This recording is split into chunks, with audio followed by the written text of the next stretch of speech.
You'll call somebody, text somebody, slap the shit out of somebody. Let them know that Roadium Radio is live up in this biatch. You got it locked on Roadium Radio.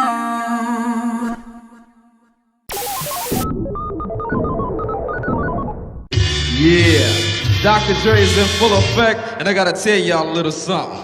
Eazy-E is down with us. MC Ring, you know he's down with us. DJ Yella is down with us. Arabian Prince, you know he's down with us. Tony A the Wizard is down with us. JJ Fag is down with us. Timmy T, you know he's down with us. DJ Pooh Boy is down with us. Toddy T and Spade, they're down with us. My boy Ice Cube, you know he's down with us. I like to mention, so pay attention to where I'm from, Compton, but the tapes are from the Roadium. My name is Dre, listen while I play. And by the way, I'm also down with NWA. Yo, Steve at the Roadium is down with us. Slanging funky tapes, it is a must. We're number one. Tony A. Tony A. When you're ready, go. Welcome back, everybody, to Roadium Radio, episode 78. And before I introduce one of my special guests, I have to answer a question for someone who keeps inboxing me on Facebook. And he asked me, can we still give to the GoFundMe? Absolutely. Even though we already met our goal, we want to thank everybody for that. And we're going to start filming soon, just like I gave you guys my word, most likely the end of July, which next week. But if you want to give, you can still give. All contributions will help, and you still get the same incentives. You just got to go to DOCUMIXERY.com and look at where it says Chicano Rap. Click on there and you'll see the incentives. If you give $50 or more, you get the documentary for free, talking about the DOCUMIXERY for free, and you get your name on the Chicano Rap documentary that we're going to start filming soon. Other than that, once again, all the CDs have been mailed out. We still got some left. The High C CD that I produced in 1991. We still got more mixtapes. We got a few left. We got 86 in the mix, 88 boom and bass, 24/7, dope beats. We got all of them. 4 of them I did, and 4 of them Dre did. Once again, you get a 4 for 30. 4 CDs for $30, or you could just get the download and download it directly to your phone. But other than that, the Freaky Tales podcast, we want to thank everybody who subscribed. I want to go live with at least 1,000 subscribers, so we're almost at 500. So go to Freaky Tales podcast and subscribe. Okay, we go live most likely the third week of August. Which will be on a Friday at 7 o'clock. We're going to be talking about the paranormal, spooky, ghost story type of shit. So anyways, we'll get to those announcements later. But without further ado, please allow me to introduce my special guest, Chunks in the motherfucking building. Yeah. What's happening? How you doing, brother?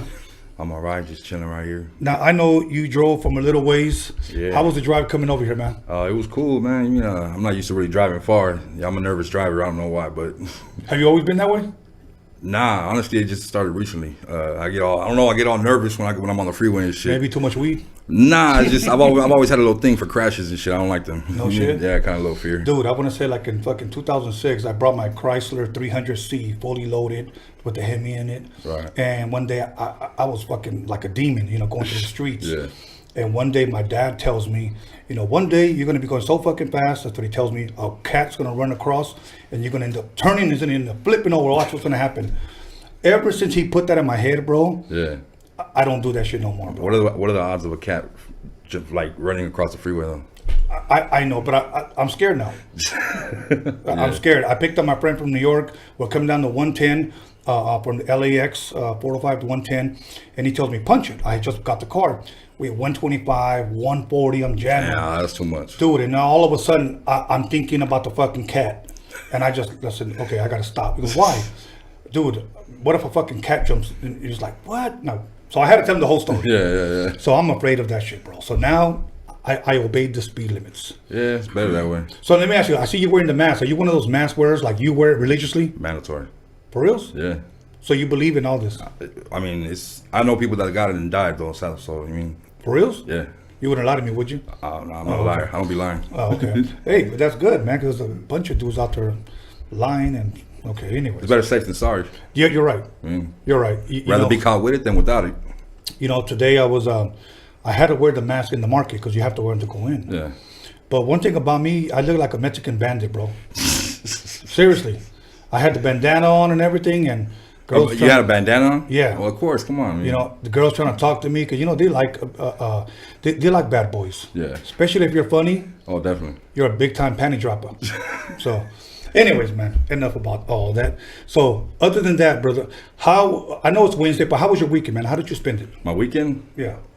What did we do this? I don't really remember what I did this weekend. I don't know. You know, you're like the second guy I did like within a week that said he don't remember this weekend. I don't remember this weekend, honestly. It was just a blur. Just a blur. Better that way, I think. Yeah. Now, you seen anything good lately on TV, man? No, unfortunately, I don't watch TV too much. For reals? I don't. You know, one thing I've been noticing that in this generation, they don't watch a lot of TV. You know what they do watch a lot? I think it's because you mean the phones. YouTube, yeah, YouTube. Yeah. I mean, that's pretty much it, because I don't. But I haven't watched TV in a long time. Not that I haven't watched TV in a long time, but I haven't been into TV in a long time. It's been a long time since I. You know what movie I recommend if you ever get a chance and you just want to sit back and enjoy some fucking popcorn? You ever seen that movie Ip Man? Ip Man? Ip Man. No. IP Man. Some people say IP Man. No. But it's Ip Man. They had 1, 2, and 3. What's it about? Bruce Lee's teacher. His name was Ip Man. Like if you're into like some martial arts shit, yeah, that's the movie for you, bro. Okay, yeah. And they just released part 4 on Netflix. And do they have like the whole series? All of them. Start with 1, bro. But of course, yeah. But fucking dope, man. I'm gonna have to check that out. Yeah, dude. Sometimes I wish that I knew martial arts. So they could just drop me off in the hood and just knock out a bunch of cholos. You know what I'm saying? God damn. That would be a good comedy, though. Oh hell yeah, definitely. Parody. But anyways, man. Other than that, where are you originally from? I'm from San Diego, California. Born and raised since the day I was born. San Diego. Got a lot of brothers and sisters? I got 2 brothers. Oh yeah. Yeah. Now I'm the baby of the bunch. For reals? Yeah. You got that baby face. Thank you. Yeah. I bet you get a lot of girls, huh? Come on now, my girl's watching. Dispenser. Anyways, other than that, man, did you ever move around a lot, in and out of San Diego, or just you grew up? I've always stayed in San Diego. I mean, I moved a few times. I grew up in one house, like for 18 years, since I was born till I was 18. But I've never moved out. Matter of fact, I'm lying. I moved to Temecula for 6 months. Okay. But yeah, I couldn't stand it. I had to go back to the hood. So yeah, moved back. You always feel better there, huh? Yeah, you mean that's somebody's comfort zone. You mean that's other people afraid to go there, but that's my comfort zone, the hood. Yeah, same here, bro. I moved out of here for about a year and a half. I lived closer to the beach. Yeah. But I was here every day. You see? You know, so I just figured, let me just stay here. Might as well. Yeah. So, other than that, what school did you attend out there, man? I went to let's see, elementary school. I went to Lee Elementary and Paradise Hills Elementary. Middle school, I went to Bonita. High school, I went to Bonita, Sweetwater, Eastlake, and then I dropped out in the 10th grade. Why did you drop out, man? I was running amok. I didn't care for school. I didn't think I needed it. Which now I know that I needed it. Right. Well, don't feel bad. I did the same shit. Yeah. So. Any sports growing up, man? Little League baseball. Were you good? Yeah, I was a first baseman. I was pretty good. I used to hit home runs all the time. No shit. Yeah. Now, how come you didn't pursue that? I mean, I was good. I liked it, but it wasn't really my thing. It wasn't like you didn't have passion. Nah, it's not like I wanted to go all the way to pro with it. Nah. Any football? Nothing? Nah, I didn't have the grades to do that. No shit. Nah, I didn't never have the grades to do that. I mean, I think it would have been cool, but yeah, I was slacking in my grades. You know what? I never had the grades because I never fucking tried, to be honest. Now that I look back, back, I mean, I never tried. Honestly, you want to know the truth? I never ditched school. I always did. I never ditched school. I always wanted to go to school, but I just never gave a fuck enough to pay attention in class. You know, it's funny, man, because when I used to ditch with my homies, we did like the weirdest shit. Maybe it was like some serial killer shit. We used to break into people's houses, watch TV, take a nap, drink some milk, make us a peanut butter and jelly. What the hell's wrong with you guys? I don't know, but that's what we did. And I remember one time we broke into the same house 2 days in a row. Y'all were asking for it. Y'all didn't get caught? No, I never got caught. That's crazy. But I did get caught breaking into a school. So, some lady snitched on us and we went to juvenile hall for a little bit. So But it's all good. Anyway, I learned my lesson. Never went back. But now, any instruments, brother, growing up? Instruments? No, can't say that. What about now? Do you play anything now? No.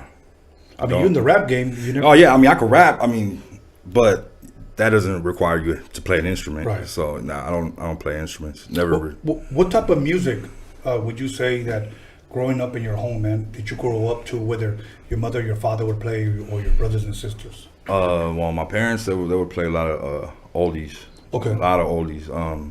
Just old school stuff. You mean? Pretty much it. And surprisingly, I never really heard like Mexican music growing up. Okay. Even though, you mean, that's how I was raised. You mean, I'm a Mexican, but I never really got into Mexican music until I got a little older. Okay. I mean, now I fucks with the corridos now and stuff like that. No shit. Yeah. That's dope. Do you go to a lot of Mexican nightclubs? Nah. I don't even know how those look. Dude, I went to one Mexican nightclub like years ago, bro. And I walked in there, and I swear to you, not only did I see some fine ass Mexican girls, like, you know, some Coke bottle bodies, Right. but they were like sitting with some Arabs, turbans and everything, bro. Oh, that's that money. That's Exactly. that Arab money. You feel me? Yeah, they dude. got it. You mean? Yeah, and I was like, okay, I see what these Hey, girls. the females can smell money from a mile away. Hell yeah. You know how it dude. is. Over there making out with some dude that looked like Osama. You know what I'm saying? Just to get a $700 bottle. Facts. They'll You do know. it. They'll do it Yeah, but for less. yeah, for less. Probably for a bottle of Grey Goose. But anyways, bro, you come from a big family, man? Yeah, but not really like tight. You mean? Okay. But I do have a widespread, like a big family, but we're not tight like that. You mean? Okay. I mean, my immediate family, yeah, I grew up tight with my brothers and stuff, but other than that, nah, not really tight with like the whole family. Like we're spread out everywhere. You mean? Right. But yeah. Now let me ask you this. Growing up in San Diego, what was your first or your earliest memories of hip hop? Like who was some of the first rappers or songs that you remember hearing as a youngster? Let's see. The first cassette I ever purchased, like I had my mom take me to the warehouse. Yeah.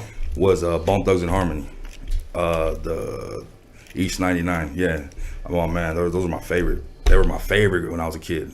So when you first heard their music, you knew like that's my shit. Hell yeah, I didn't know what they were saying, but that shit was hard to me. You feel me? Yeah. I still don't know what they're saying, but that shit was hard to me. That shit is hard. I mean, come on, they're legendary. But yeah, and then also the Tupac. You mean the Snoop, all that shit. Yeah, I mean that's pretty much what I bumped. About how old were you when you heard those songs, man? Let's say when Bone Thugs dropped Crossroads or East 99, I was in elementary school. I was a kid. No shit. Yeah, I had been at least 4th grade, 5th grade. No other genre of music ever attracted you like hip hop did? Nah, I mean R&B. I like R&B too. Yeah. Yeah, I mean like I said, the oldie stuff and that. Yeah, that's cool. But rap has always been my thing. Always been my thing since I can remember. You mean? Yeah. I used to try to rush home from school just to be able to watch Rap City, The Basement on TV because we didn't have YouTube back then, obviously. Right. So you mean I try to catch my favorite videos on TV. You mean? But most of the time I was in detention after school, so I wouldn't make it. Okay, now I know Bone Thugs from Cleveland, and I know the Tupacs, and you know the G-Funk shit from out here. Mm. Around that age, did you listen to any East Coast rap at all? Yeah. DMX, when he dropped the Rough Rider anthem. I think I used to bump Biggie too, actually. Yeah, I was actually before I didn't like Tupac before. I didn't like his music at all. I used to prefer Biggie than Tupac, but after a while, as I got older, you feel me? I started listening to The Message, and I was like, all right, I can fuck with it. Okay, yeah, I was gonna ask you, what was it that you didn't really care too much for about it? Maybe because I didn't understand it as a kid. I didn't understand what he was talking about. But yeah. As I got older, obviously, you mean, I caught the message and I was like, I fuck with it. It's cool. You know, I'll tell you. Okay, when I first heard of Tupac, obviously it was with Digital Underground. Right. You know, when he rapped on same song. Oh, the same song. Yeah, that's what it is. Yeah. And not too long after that record came out, I had an opportunity to meet him. Okay. He was 19 years old. Right. And I met him out of Oakland. That was 1992. Okay. And quiet guy though, like real quiet guy, skinny guy. He had the Gumby hairstyle. He had the Digital Underground trench coat. Well, kind of went up down to your thighs. And it was at night. And we were all taking pictures with Digital Underground. Right. We were at a guy named DJ Fuse's house. And Pac was there. But he didn't get in none of our pictures. Oh, no. No, he did. As a matter of fact, in one of the pictures, he actually even took the picture. You know. Yeah, but my manager, Steve Yano, may rest in peace, and Pac, rest in peace, took us out there. We went to a convention called the Gavin. Okay. That's where pretty much all the rappers every year got together. They had another one in Atlanta called Jack the Rapper, Okay. where they would meet every year to release their new stuff or promote their new stuff. Yeah. So, but yeah, I met him, and ever since then, I became a fan of his. All right. You know. Yeah. But real cool dude. At least for me, he was the loud Tupac that we saw in the news. Yeah. Like I didn't see that guy. Well, I don't think that guy came. I don't think Tupac became Tupac until he really got famous, though. From what I see and from what I heard, I mean, on Right. all the interviews and shit. But yeah, nah, he got some dope message in his music, or he had a dope message in the music. Okay. Now let me ask you this. Coming over here, what were you guys bumping? Anything? What we bumping, fool? Yeah, a lot of San Diego shit. You mean? No shit. Yeah. Okay. Now growing up, because there's a lot of San Diego rappers that have come through here. Yeah. Who were some of the San Diego rappers that you heard growing up? Oh man, Just give us the legends. You mean Shadow, Little One? You mean obviously Little Rob, a bunch of them. You mean like, but Shadow and Little One, obviously they stood out to me a lot more. Okay. Than all of them, because they had a different. Their style was way different. You feel me? Way different. Like I really wasn't into like.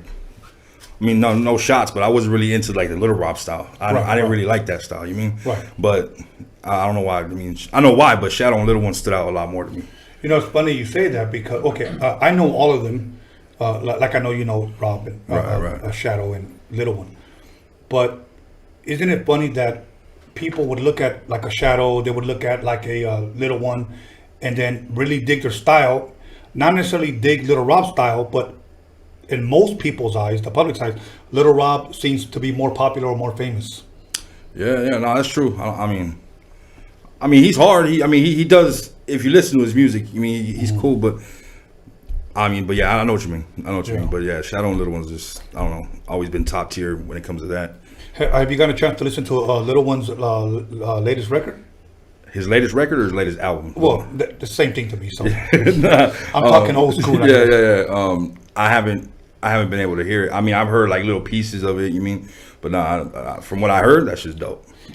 He has a song on there called "Devil's Advocate," if I'm correct. I think that's the name of it. Yeah. Fuck, dude. Like. Yeah. To me, he's back. Yeah, he could have released this record on fucking Halloween. Right. You know what I'm saying? That's the way I feel about it. I honestly, I think that's what everybody wants. You mean that like.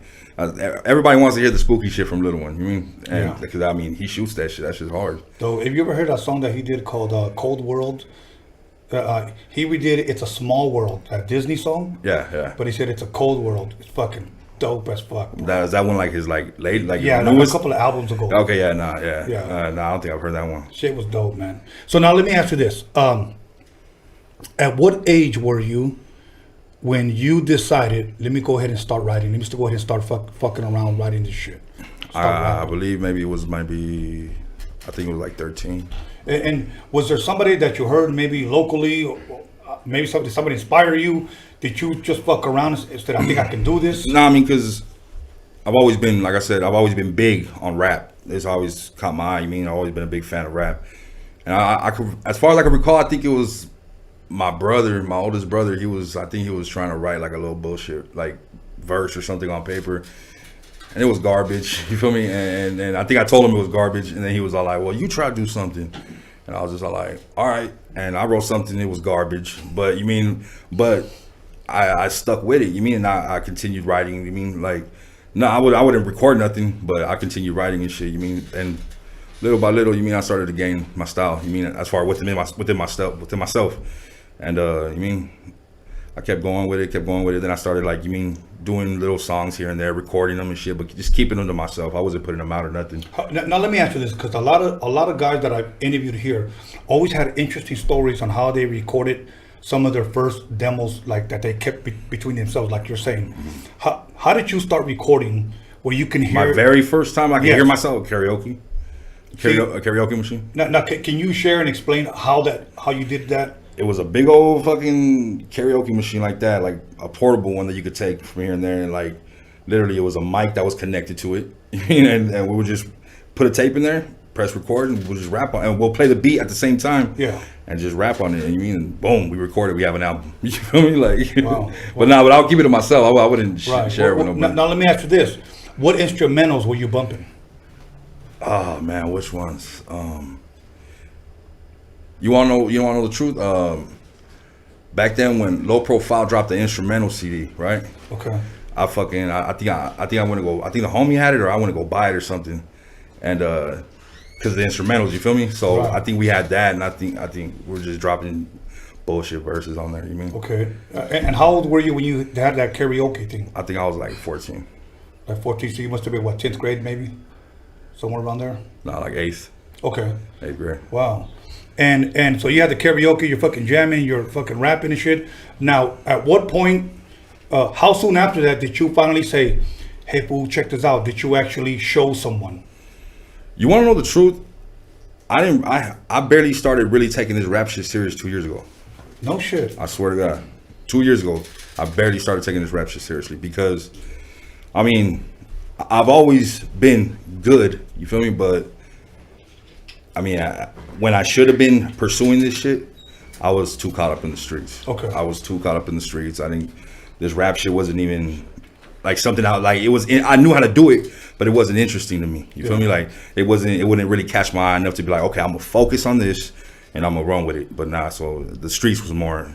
Okay. You mean, and but like I said, not like till a few years ago, you mean, I settled down, I had my kids, you feel me? And Yeah. and you mean, I was literally off the streets, so I was like, man, you know what, like, let me fuck with this, you mean? So Yeah. 2 years ago, yeah, that's when I barely started taking it serious. That's dope. Okay, now, but I guess what I want to know is this, because as a DJ, you know, when I was younger, of course, we're talking about 1980s. Right. I used to record myself, Yeah. but I didn't ever think I was that good. So one day I finally told my boy, man, sit down, go ahead and play that. But I didn't tell him it was me. Okay. Because I know if I would have told me it was me, you need a little bit of work. Yeah. So he said, what is it? I said, one of my boys came by and dropped off his tape. So I played it for him. He thought that shit was dope. Right. Okay. Also, so you're asking when did I start showing people Yes. to get feedback from them? Correct. Okay. So, I mean, when I say I kept it to myself, I'm not saying that I recorded it and just, oh, it's mine. No, like, I mean, I'll show like a couple friends and my brothers and shit like that. Yeah, I would do that. You mean, and they would give me positive feedback. Yeah, even though looking back at it now, I don't know what they're giving positive feedback for because it was garbage. But you feel me? Yeah, I mean, compared to now, it's like it's totally different. You mean like, Right. But yeah, so I mean, I think it was just that. You mean like my homies around me, they're all be like, oh, hey, fool, you got something. You mean like keep at it. And I'm like, I'll fuck with it. You mean, but Did anybody give you any negative feedback? honestly, no. All I ever, I mean, if anything, the negative part was just, oh, keep at it, fool. You mean just keep trying. You mean Okay. keep trying. But nothing like, oh, you're garbage, fool. Nah, never. Okay. I mean, I would have took it. You mean like, hey, you mean I appreciate your feedback? You Right, mean? right. I wouldn't took it all bad. Okay. And so you would show them, you would get the response back. And at that time, did you have a name yet? It's always been Chunks. And what inspired that name? That's just a childhood name. Like literally, you mean fuck? I don't even remember how I got the name, honestly. So you have no relations to Chunks from Nah, the Goonies. the Goonies? Yeah? Nah, nothing. Okay. Now, because when I hear Yeah, Chunks, I feel it. Yeah, but nah. Okay. And now, so you said you got positive feedback, but the streets kept you busy, and that's Yeah. why you didn't, So Yeah, it always kept it on the back burner. That's all good, man. Now, when you started taking it serious, you said about 2 years ago. How did you go about doing that, man? Did you contact the producer? Did you have a homie? Did he invite you to do a verse? Or What was it? What was it? I think like I just started like looking for beats, and I started writing songs again. Right. And I forgot who I reached out to because I needed a studio, obviously, to fucking record.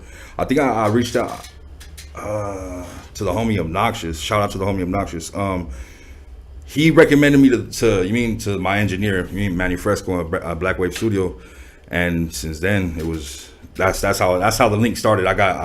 From the day I started going to that studio, I've been there since then. And it's been cool since then. So that's why I've been recording my shit. Now, from the time you started from the karaoke to the time you actually took it serious, okay, obviously it was a couple of years.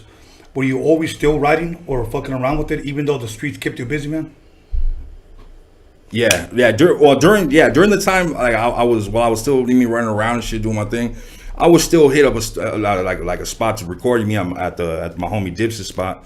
The side cut, like it was like on the side of his house. It was like home studio, but I would still record. But as far as like recording to put it out, right? I wouldn't. I would just record and just leave it. Basically, right. Okay. Wouldn't do nothing with it. You still have any of those old demos? Actually, I do, and they're hard. Actually, like those are hard. The ones I did with my homie Dips at the side cut, those are hard.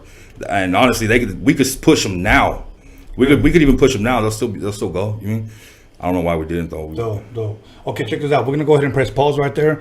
We're gonna go ahead and take a 2-minute break, and we're gonna come right back. Okay. All right, for sure. 'Cause I want to ask you, what was it that inspired you to get back into the music? Okay. From running around the streets to taking it serious. All right, for sure. So all good. Okay, everybody. Once again, make sure you go get yourself some popcorn. Go get yourself a couple of Modelos. We're gonna be right back in 10 minutes. So make sure you call somebody, text somebody, slap the shit out of somebody, let them know that Chunks is in the motherfucking building. San Diego, stand up. We'll be back in 10 minutes. Welcome to Roadium Radio, and I am your host, Tony A. the Wizard. We started a GoFundMe page because we need you to help us meet our goal. And our goal is to release a Chicano rap documentary.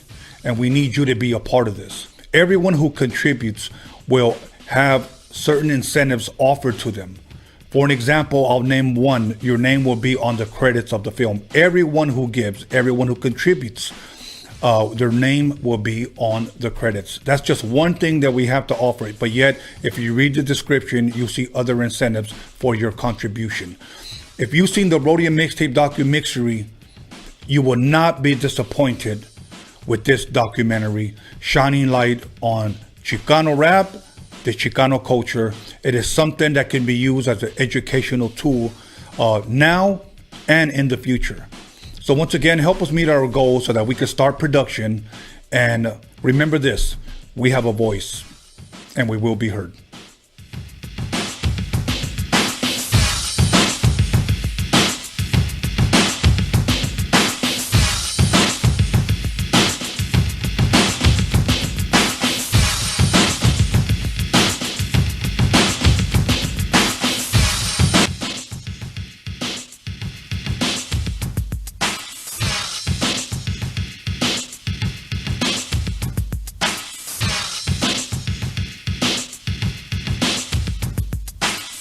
Do what it do, it's Mr. Little One chilling on Roadium Radio with the one and only Tony A and John motherfucking Elkins, boy.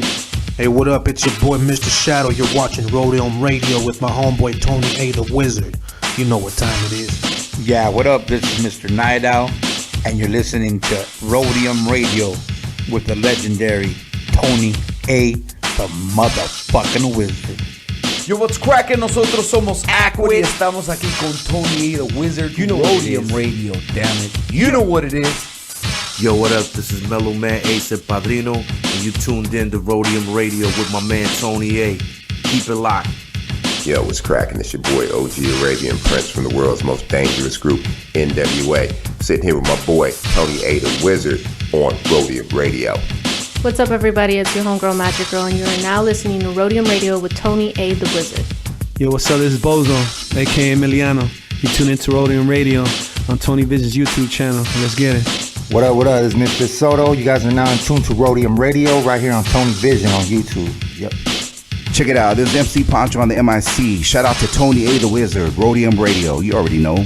What up? This is DJ Trick, Spanish Fly, and you're watching Tony A on the Roadium Radio Show. Big G, Roadium Radio, Tony A in full effect. Stay tuned, watch, listen. This is how we doing it over here. Yo, what up? I'm out here. It's Big Daddy Swoles. I'm jamming with my man, Tony A the Wizard, out here on Roadium Radio. The podcast is off the hook. Check us out. This is DJ Clientele, and you are listening to Roadium Radio with Tony A the Wizard. Yeah, this baby bounce here with Tony A, the Wizard.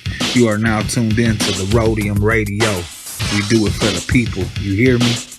Mic check. Ernie G from Proper Dos, and I'm listening to Tony A, the motherfucking Wizard, on Roadium Radio. And if you don't know, you should know. What's up, everybody? This is Soren Baker. I'm the author of the book, The History of Gangster Rap, in stores now worldwide. And you're listening to Roadium Radio, hosted by Tony A. Make sure to check it out. We talk about the Roadium Mixtapes. We're here. Soren Baker, Roadium Radio. Y'all, this is Greedy Greg, and I'm chilling with Tony the Wizard on Roadium Radio. Hey, this is Swifty Blue. I'm right here at Roadium Radio with Tony A the Wizard. Stay tuned. It's the KAS here live on Roadium Radio with the one and only Tony A the Wizard. What up, y'all? This is Kiki Smooth, the first Mexican rapper out of Compton, rich and ruthless, and you're listening to the Roadium Radio with Tony A, the Grand Wizard, El Mago himself. Hey, Compton's in the house. What's up? It's Quete Yes God with my harbor out of y'all homeboy Tony A the Wizard on Roadium Radio. Yes God. Hey, what's up, gente? It's your homeboy Duende. You're tuned into Roadium Radio with my homeboy Tony A the Wizard. Ya te la sabes, wey. What up? It's your boy Baldacci the Beast, Afro Music, face of LA, right here at Roadium Radio. Make sure y'all tune in. Your boy Tony A the Wizard. This is Kelvin Anderson, owner of the world famous VIP Records, and you listen to my man Tony A the Wizard on Roadium Radio. Yeah, what up? It's Lil Black, you the Brown Super Baller, and you checking out Roadium Radio with the homeboy Tony A the Wizard. Yo, what's cracking? It's your boy OG Big Wicked, Real Ones Apparel, Orange County. Out here with my boy Tony A the Wizard, Roadium Radio. Yo, make sure to peep it. Peace. Que tranza raza, aquí su servidor, Sinful and Pecador, and you listening to Roadium Radio with my boy Tony A the Wizard. Check, what's up? It's your boy Capital I Man from the Mexican Crew, and you're tuning into Roadium Radio with my boy Tony A the Wizard. Motherfucker's a legend. Bow! What's up, y'all? This is Christy Glove, and you're watching the Roadium Radio Show on Tony Vision on YouTube. What's up? This is Mr. D on Roadium Radio, kicking back with the homeboy Tony A. Yo, this is Fancy the Boss. Tune in on YouTube at Roadium Radio with Tony A the Wizard. What's up? This is Leah Farsayer, aka the Dragon, the Serpent, the Spear. I'm on Roadium Radio with my boy Tony the Wizard. Hey man, Nick V and Eric V, the Baker Boys in the house, hanging out with Roadium Radio and the one and only Tony the Wizard. Tony the Wizard, aka Kylo Ren, right here on YouTube, Sundays and Wednesdays. Tony Vision, subscribe Tony now. Vision, yeah. Boys, big baby. What's good with it? This is old creep, aka Jay Stompanato. I'm putting it down for Orange County on the Roadium Radio Show by West Coast legend DJ Tony A. We up and out this bitch. What's up with it, dog? It's West Coast Gilly on Roadium Radio with the legend Tony A the Wizard on Tony Vision. You know what it is, West Coast to the fullest. Believe that. What's up, everybody? This is Stefan Orior listening to Roadium Radio with Tony A the Wizard. Yo, what up? It's your boy Doughboy Tony. You tuned into Roadium Radio with West Coast legend Tony A the Wizard. What up? It's your boy Lottie the G, straight out of Santa Ana, CA, and we're right here live in the mix with the West Coast legend Tony A the Wizard on Roadium Radio, Tony Vision on YouTube. Yo, what's up, world? This is Cool 187, above the law in the building, and you tuned in to Roadium Radio with my man Tony A the Wizard. What's up? This is Darren Vegas. You're on Roadium Radio with Tony A the Wizard. Real West Coast hip hop history right here. Yo, what up? Sleepy Malo in the house, here at the Roadium Radio with my boy Tony A the Wizard, giving us our voice back. One of the realest motherfuckers I know. What's up, homie? Show me Frankie Quinones, a.k.a. Creeper from Cholo P. And you're listening to Tony A the Wizard on Roadium Radio. That's what's up right there. Hey, yo, what's up, man? It's Scooter the Savage. I'm right here with Tony A the Wizard, Roadium Radio. Everybody stay tuned, man. It's a motherfucking hit. Yo, shout out to Roadium Radio, Tony A the Wizard, your boy Pablo Nunez right here in the studio. Be about it, people. ¿Qué onda, muchacho? Ahí viene este miro. Kimo the Blaxican and Negrito de Los Angelitos, and you're checking out that Roadium Radio with Tony A the Wizard. Cuba Raza, this is Wicked from the Brown Side here on Roadium Radio with Tony A the Wizard. You know. What up? It's your homeboy Infinite TGM, chilling with Tony A the Wizard on Roadium Radio. Make sure you guys go check that out. What up, everybody? This is Wicked Baby Doll, and I'm chilling with Tony A at Roadium Radio. Check it out. Make sure you subscribe on YouTube and follow him on Instagram. What's good? What's good? It's your boy Spanky Loco, and you tuning in to Roadium Radio with that motherfucking legend, Mr. Tony A. You know what time it is, West. Hey, what up? This Rebello the Dome. And this Dominator. And we came straight from the 805 ready to slap that motherfucking meat on your grill, bitch. Roadium Radio, Central Coast Click. What up? What up with it? This your boy OG Magoo, Los Angeles airbrush artist, big chillin' on site with the homie Tony the Wizard on Roadium Radio. All gas, no brakes. Let's get it. Man, you're now listening to LA Icon, man, right here live with Tony A, the motherfucking Wizard on Roadium Radio. What's up, what's up? This is Esadaz, the Spanish Fly, with that reintroduction right here on Roadium Radio with my boy, the Wizard, Tony A. Yeah, what up? It's Spanish Fly MC, Big MOC, Mr. Most MC, on the Roadium Radio Show, baby, with Tony A, the Grand Wizard. Let's go. Johnny D from Spanish Fly on Roadium Radio. Your one and only Theo with the giant Cheeto. Hey, what's up, everyone? This is Trish Toledo, and I'm over here with Tony A, John motherfucking ELKINS, and DG Media at Roadium Radio. Make sure you tune in every Wednesday and Sunday at 7 p.m. Hey, what's up, everybody? It's your girl Blanca. Bobby D presents Uncle Snoop's Army. Chilling right here at Roadium Radio with Tony A, the Wizard. Make sure you tune in Wednesdays and Sundays at 7 p.m. on YouTube. What up, West Coast and all hip-hop fans? This is your girl, Violet Brown, and I'm here with Tony A, the Wizard. Yo, this is Daniel Jones, the D to the motherfucking G Media Clips. Here with your boy, Tony A, the Wizard on the Roadium Radio Show. Check 1 2 1 2. This is Roger Live, and you are in tune to the sounds of Tony A, the Wizard on Roadium Radio, West Coast. Yo, what's up? This is John motherfucking ELKINS, and you're tuned into Roadium Radio with my homeboy DJ Tony A, the Wizard.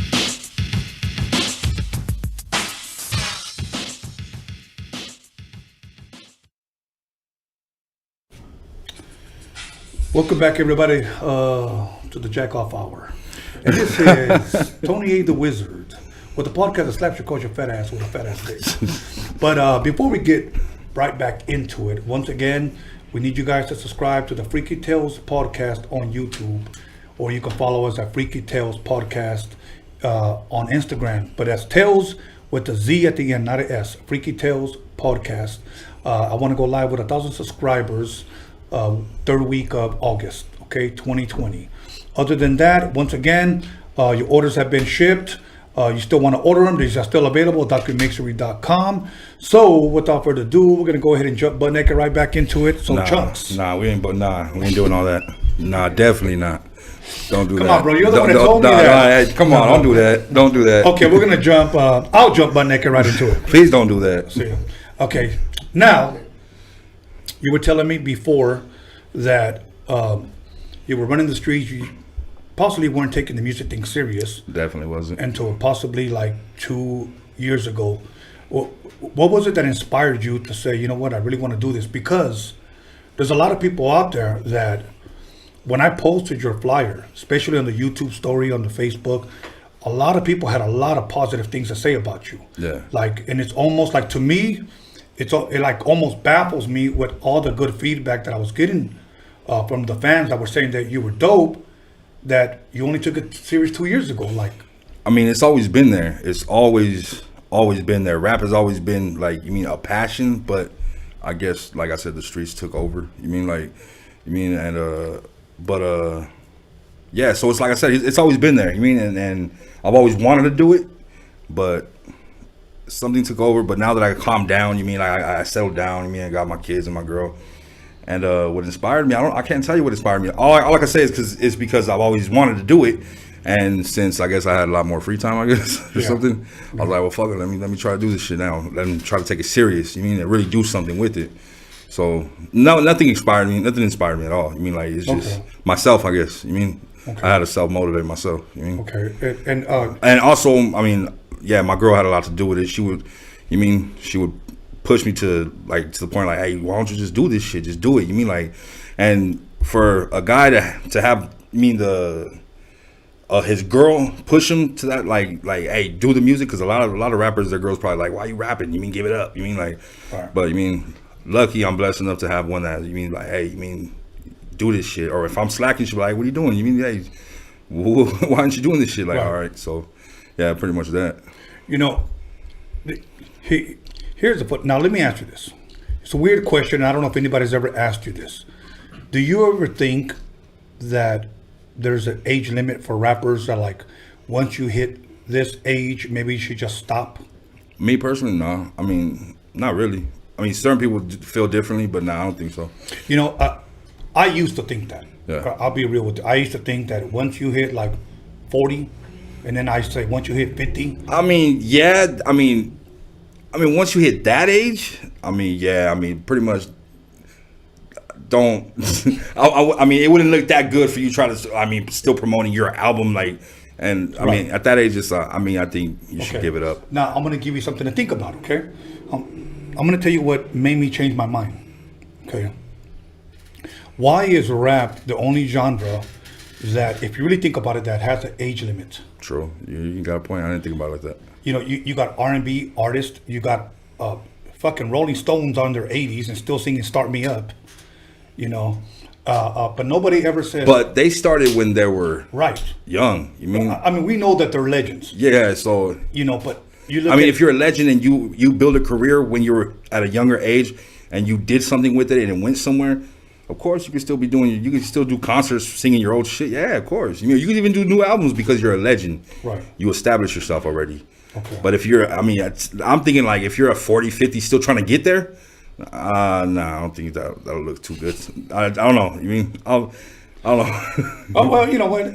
But it's a good topic to bring up because there's a lot of people that think differently. Yeah, and it's. I mean, it's based on opinion. You feel me? So that's just my opinion. Do you ever feel like if I don't accomplish what I want to accomplish by the time I turn this age, I'm gonna stop? Do you ever think that? I don't think that. I think it'll just come naturally to me though. Yeah. You know, I don't plan on it but I think it'll come naturally to me where I'm like, all right, you mean just. Other than doing what you love, which is rap, is there anything in this rap game that you want to accomplish? I'll give you an example. At least for me, it's a little different because I was a producer. I always wanted to produce a gold record. Okay, and I did. Okay, so in my heart, I was thinking to myself, okay, mission accomplished. Right. Even if I never did another one, like I'm cool. I reached that 500,000. Yeah. You know, that's 500,000 sales. Today's a little bit different. Yeah, that's a lot of sales though. You know, back then a platinum record was $1 million. Right. You know, I don't know what it is today, but so I set that goal. Now, my goal, 2 years ago, my goal was to direct my first documentary. Right. And I did. It was only supposed to be like a 45-minute documentary, but it came out to be almost 3 hours. Damn. It finished. And let me tell you something, and this is the God's honest truth, and you can ask my whole team or anybody that knows me or anybody that's seen it. I've never received not one negative remark. Shit, well, not one. It speaks for itself then, yes. You feel me? Yes, and to me, that was like, that documentary for me was like my Chronic album. There it is. There it is, yeah. So, nah. I don't have like, go ahead. Go ahead. No, I guess what I wanted to say, my message in sharing that was set goals, man.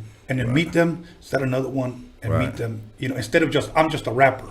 Right, set of course. goals, Yeah. You're right, because I mean, as far as goals, no, I mean, I can't say I set the goals, but, and I'm not just going I'm not just going along with it, I'm just doing music. Nah, but I don't set goals like, I want to hit a platinum record because I want to do more than a platinum record. You feel me? Like, so I'm not really setting like goals, or I'm not setting boundaries on what the hell I want to do. You feel me? Okay. Not saying that it's wrong to do it. That's just good to set goals, but to me, it's like, why just stop at a platinum record? You mean? Right. Well, I guess my whole point in sharing that was after you hit that, then comes the next one. Right. Of course. Okay. Some people, once they hit that, they just get complacent. You feel me? And I feel like if I set that goal, once I hit it, I'm like, I could just relax and sit back and not do it no more. Nah, I want to keep going with it. You feel me? I want to keep pushing. You mean? I got you. As far as I could go. I got you. No, that and you know what? I guess I didn't look at it that way. Yeah. But that is true. I think a lot of people can. You know, as soon as I hit my first million, and then they just sit there and relax, and then you gotta keep going. You gotta keep going. You mean you gotta be hungry for more.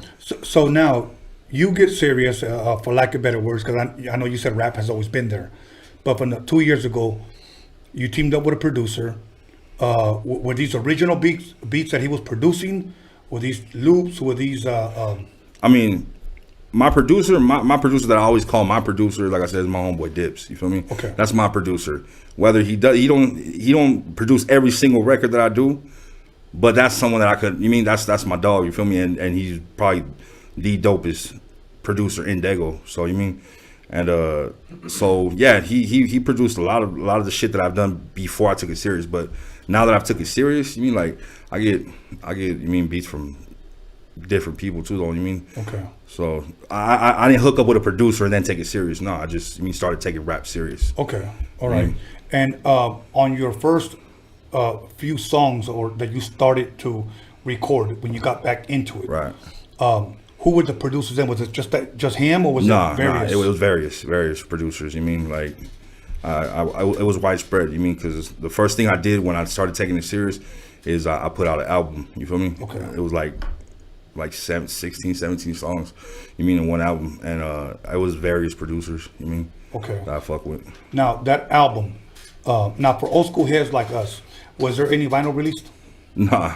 No, because now I don't know if you know this, and I'm not encouraging you because it costs a lot of money, you know, to release certain records out there. But you're talking about vinyl, like yes. the discs, like the big. Yes, nah. That type of shit, you know what I'm saying? Nah, I could have, but nah, I didn't. Right, because I'm gonna release a 45 off of 2 of my songs that I produce off of this CD. Okay. You know, and people want to buy it. You know, but for old school heads, there is still a market out there for vinyl records. As old as and ancient as that may sound, it's true though. That's dope. You know, so now you release it.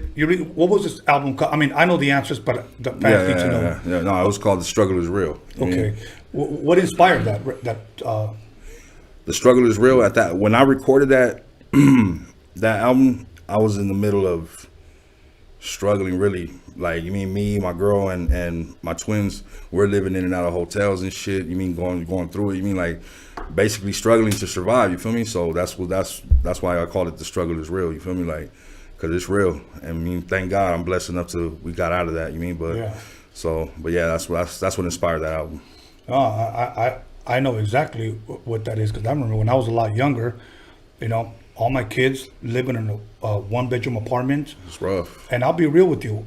Again, I was in my 20s, I believe, and I was going to work, and I was bring home after taxes, like for 2 weeks, $502. Yeah. You know, and that was a time that I didn't want to do music anymore. Yeah. You know, but hey, when you're struggling like that, like the way I was struggling and everything, or not just that, any struggle, and when you're struggling, it's hard to keep yourself motivated, to pursue your dream. It's hard to keep focused on the prize. You feel me? Right. So, but you mean, like I said, thank God I had someone by my side that was pushing me to do it too. You mean? Okay. Because she could have been like, "Hey, what are you doing? Wasting your time." You feel me? But right. Luckily, she's not like that. So. Good. And it's good that you have a girl that you can build with. Yeah, definitely. I think that's very, very important. What is that quote? They always say behind a strong man is always a strong woman pushing him or something like that. Hey man, she's something else. She's strong, bro. Hustler, straight grinder. You mean she does a damn thing. That's dope, man. Now, what are some of the songs on there that you can share with us that stand out to you that say this song meant that to me, this song meant that to me? Any songs that you can share, bro? I want people to, after this interview, to go look for your shit. Right, yeah. No, so the actual song, "The Struggle Is Real," that was literally based off just everything that I was going through at that moment. You feel me? Like, just that song actually, like, to this day is probably one of my favorite songs that I ever did. Really? I mean, like, it's self-explanatory. You listen to it, it's like, okay, you mean, you could tell what the hell I was going through at that moment. You mean, it was rough. It was real rough. You mean? Okay. And did you have any features on that record? Yeah, I had a couple. You mean, I had the homie Damu, you feel me? He's a legend in San Diego. The homie RG, Who else? The homie Stalker. He's a legend in San Diego. And who else I have on there? You mean I had a couple more. You mean that's pretty much it. Okay, now, so The Struggle Is Real. That one's available on all platforms? All platforms. Okay. Did you do any videos for those? I didn't do any videos for those, actually. Okay. I didn't. Now, let me ask you this. In a day and age where visuals are very, very important, just to ask you, why was there no visuals done? I don't know. I guess, like I said, I had just jumped back into it. You mean? So I was like getting the feel of it, and not until after I dropped that was I like, you know, I need visuals. I mean, everybody wants to see. When they want to see a person, you feel me? That's doing the music. But at that point, I had already, dropped other singles. So I was like, right. So even though I could have still, and I still can, drop visuals to what's on the album. But at that point, once I realized that, I already was deep into doing other singles and shit like that. So I just started doing videos to those. You mean? So, but I can still go back and do them. Okay. Because I'll tell you what, back in the days, as weird as this may sound, to do a fucking video, man, a cheap video was probably about $25,000. That was a very cheap video. God damn. That was what we paid for our first video. That's a lot of money, bro. Yeah, dude. And then our second for a cheap video? That was a cheap video. You can go back and look at it. I'm Not Your Puppet. That's a song that I produced for a rapper named High C. Yeah. We filmed it at the Roadium Swamp in the City of Gardena. That was $25,000. We got some guys from Australia. And I still have the original VHS cassette, okay? And our second, we got rid of that guy. And we got the Hughes brothers who directed Menace to Society, Dead Presidents, and everybody. This was their very first filming ever, and it was our videos. Wow. And I think they were like 20 or 21 years old, and they went up to Disney where we were signed, and they were looking for work, and we cut them a break. They filmed our next two videos, and then after that, they went to go film for MC8, Pac, and all kinds of stuff from there. But they charged us $40,000 for one of our videos. So those were cheap videos, man, because back then when you start stepping it up, they started going from $100,000 to $1 million. That's when they were giving awards for videos and all this bullshit. But today, but even back then, you guys would do a video. You guys really didn't have no like now there's YouTube. You mean like was there really a platform that you could? Yes, I'll tell you. Here's what the platform was. Of course, MTV. We had BET, and they had one called The Box. The Box. Okay, so the videos were getting filmed to be on TV. Yes. Oh, okay. Now I get it. Absolutely. But now here's the struggle part. You have to have a good major label to get them on there. That's what I mean. Because if you were an independent rapper, good luck. You may see your video on The Box. But The Box was you had to call, punch in your credit card, and then they'll play. It's almost like a jukebox. Fuck. So you see what I'm saying? Things are a lot easier now. That's why I'm wondering, as an old school head, why no visuals? Because we can do one with this. Right, exactly. When back then they had a fucking big ass. No, I feel you. I feel it. Yeah, no, I could say that. I didn't realize that. I should be doing videos. People want to see videos until after the album. You feel me? Yeah. So that's. But my whole point in sharing all that was this: that I've heard songs on the radio that I thought that fucking song is whack. Okay. Yeah. I saw the video. And it's hard. And it was hard. The video could do a lot for the song. You mean it could do a lot. So and I know you know this, but just keep that in mind whenever you drop. And that's why when I do drop a video, it's like I don't like dropping videos where it's like me just rapping and I have my homeboys in the back.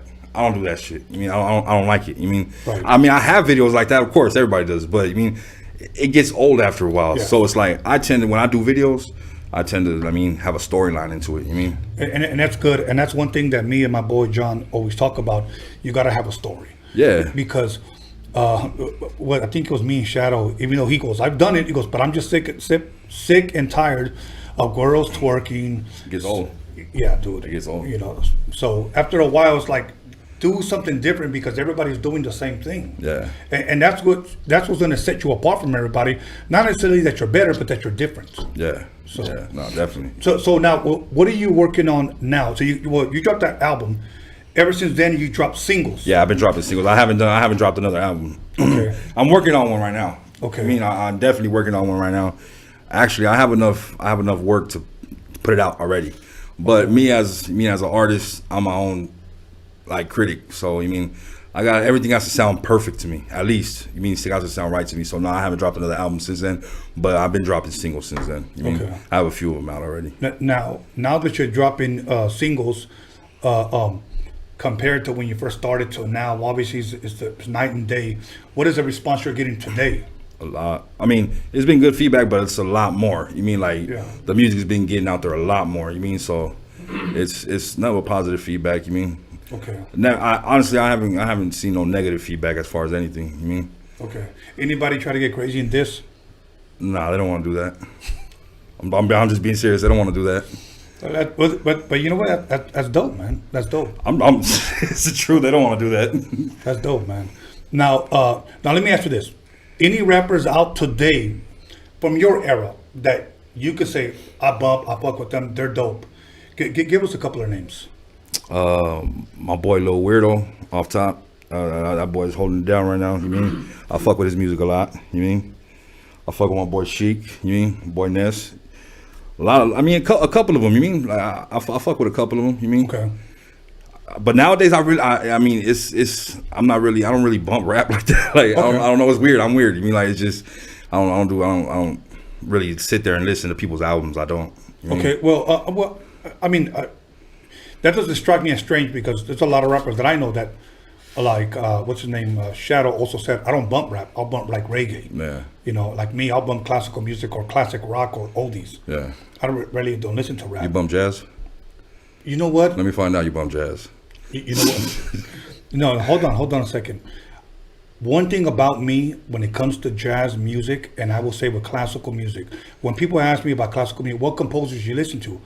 It's kind of an embarrassing question for me, and I'll tell you why. Because I don't really know too many composers other than the popular ones like Beethoven and Bach and, you know, the others. Mm. But I don't really know too many composers. I listen to one radio station. It's called KUSC, and they play all the classical shit. Yeah. When it comes to jazz, I listen to one radio station. Now, if you ask me about jazz musicians, I don't know too many of them. Right. So I can. What the fuck was that? But I can actually tell you that I do listen to. You know what, Johnny? I think check the mics on the cameras again because I think they might have came on for some reason. Because it sounds like yep. You don't have the big speakers on, do you? Okay, everybody, bear with us. Technical difficulty because it sounds kind of weird. There it is. Yep. Okay, we're good. Anyways, I don't know too many jazz musicians, but I do like jazz music. So, what about yourself? No. Okay. I don't fuck with jazz music. It was just a joke. I don't do jazz music at all. Yeah, you know what? I went to a jazz concert. Well, not even a concert. Saw a jazz band perform. Yeah. And I just like the instruments. I like the way they were getting down, and it won me over. I guess because I saw it live. Yeah, I mean, I can see it. You mean like, but nah, I never been into jazz. I'm into a lot of other music. I like all music. You mean like, I don't discriminate. You mean okay. I like music, period. But I'm not just one of those. I like rap. That's it. No, I like all kinds of music. But jazz, I don't know. I could never really get into it. I never understood it. I just wasn't my thing. Okay. Now let me ask you this: do you remember, or do you do a lot of performing? Do you remember when you first performed? My first performance, yeah, I think it was like in downtown. SD, yeah. No shit. That was the first time, and they gave you the mic. Go out there. Let's go. Well, yeah, it was set up. It was for me to. You mean it was like, it was at a club. You mean it was okay. Like, all right. You mean. Well, first of all, how did you feel going out there, man? Did you get it? I was nervous. No shit. Hell yeah. Of course. You mean nervous? You mean. Uh-huh. But it was like I said, it was good feedback. It was cool. It's always been when I interview people 50-50. Some people said no because they felt that that's what they were supposed to do. Like I'm here, and other people will say. You know, yeah, I was nervous as fuck. So you say you're nervous. Did you forget any of your lyrics? Nah, I didn't forget none of my lyrics. Nah. No shit. I mean, and I don't perform at all because a lot of the times these club promoters and everything, they want you to pay to perform. Nah, I ain't gonna do that. You know what? I'm not gonna do that. Okay. I'm glad you said it. I'm humble, bro, but I'm not gonna do that. I don't think. Right. I'm not gonna do it. But I'm glad you said it because I'm gonna tell you something. Can you explain what that is? What you just said. Explain it not to me, but to the fans that are listening, because there's some people out there that have never heard of that. Yeah. I've had one of the biggest promoters here nationwide, who is the manager of Snoop Dogg. And he sat right where you're sitting at. And I asked him if he does that. And obviously he said no, you know, good dude. And but he did say there's promoters that do that. You know, I've had DJs that have sat where you're at, and it's the God's honest truth. Yeah. Man, you should charge your guests. Charge them. You know, they had the wrong mentality. They were like, fuck them. You know, have them pay. Yeah, I mean. Now, here's my thing, why I won't do that. Because if I'm going to sit across from you and tell you that I'm here to support and to shine light on Raza. Nah, you're here because you're getting money. That's what it would be. You mean you're here because you're getting paid for it. Then I would be a fucking fraud. Basically. Because I'm telling the people, I'm for the people. Yeah. But I'm really taking your fucking money. Nah, that's real so, shit. As for a promoter to do that, maybe they're doing it for business. I don't get it, but can you share? It's just like they basically, you want to perform, you have to pay. Like, how many tickets can you sell? Can you sell some tickets? You mean they'll give you this much tickets? You mean can you sell these tickets like that? But you still have to pay them. You mean so you're paying for your slot. You mean and yeah, I don't think that's cool. You mean now is that everywhere now? I don't know about everywhere, but as far as I know, a lot of places do that. You mean what you hear? From what I hear, I mean, that's why I'm not. Like I said, I'm really humble, bro. Like I'm not I don't know cocky shit, but I'm not gonna pay to perform. You mean I'm not gonna do it? I wouldn't either. It's bullshit. That's dumb. You mean? Yeah, because I've heard that a lot, and I first heard about it, to be quite honest, about 2 years ago, man. Yeah. You know, I guess they call it pay for play or some shit like that. And I was like, what the fuck is that? That's weird. Weirdo shit. Yeah. Yeah, because I remember growing up, and all my homies were the promoters of the backyard parties, the hall parties, the nightclubs. And they never did that. Yeah. You know, if anything, like, hey man, you rap, you want to get on? The best I can do, I can have you open up for so and so. Yeah. You know, obviously th're not going to make you a headliner. Right. But yeah. it's experience. Yeah. Exactly. You know, but yeah. At least that. You feel me? Like, but Yeah. nah, you gonna pay just? I mean, what do you? That's just weirdo shit. I don't know. It's just why you gonna pay for you to perform? Yeah. I mean, you get a slot in the fucking in the venue. Nah. Now, without naming names, you ever had any homies that did that? A lot. Yeah. Not homies. Nah. So like, dudes that you know. Yeah, definitely. A lot. I kind of wonder now if I know anybody that did that I'm shit. sure you do. I wouldn't do that shit, man. But I found out that. I mean, nothing against them for doing it, right. but it's just not you. Yeah, no, I wouldn't do it. I found out later on that even some of my DJ buddies paid the promoters to spin records, and I'm like, wait, because I would ask them, well, how much do you get paid for being out here 4 hours? And they were like, well, I only gave them $200, and I'm like, no, how much did you get paid? No, I don't get paid, and I was like, wait a minute, why are you here fucking wasting 4 hours? No, well, I want to, so I paid it. So I was trying to make sense because 2 years ago is when I heard about it. Yeah. So, fuck. That's crazy. Yeah, man. So, okay, now we're coming to a close. What can the fans expect from Chunks soon? Soon, just I mean, more good music. That's all I can say. More good music. I'm probably gonna drop this album soon. You mean I'm just gonna wrap it up because I mean I've been. Like I said, you don't want to get too complacent. You mean, and now it's starting to get to a point where I see myself getting too complacent. I mean, so I got enough work to drop this album, so I might just drop it soon, very soon. But I got a bunch of shit. You mean that I need to drop already? You mean? Okay. So how many songs are you gonna have on this record? For as of right now? As of right now, I got maybe like. I think what I want to do, I'm not going to put like my first one, I'm not going to put like 16, 17. Nah, that was way too much. You mean?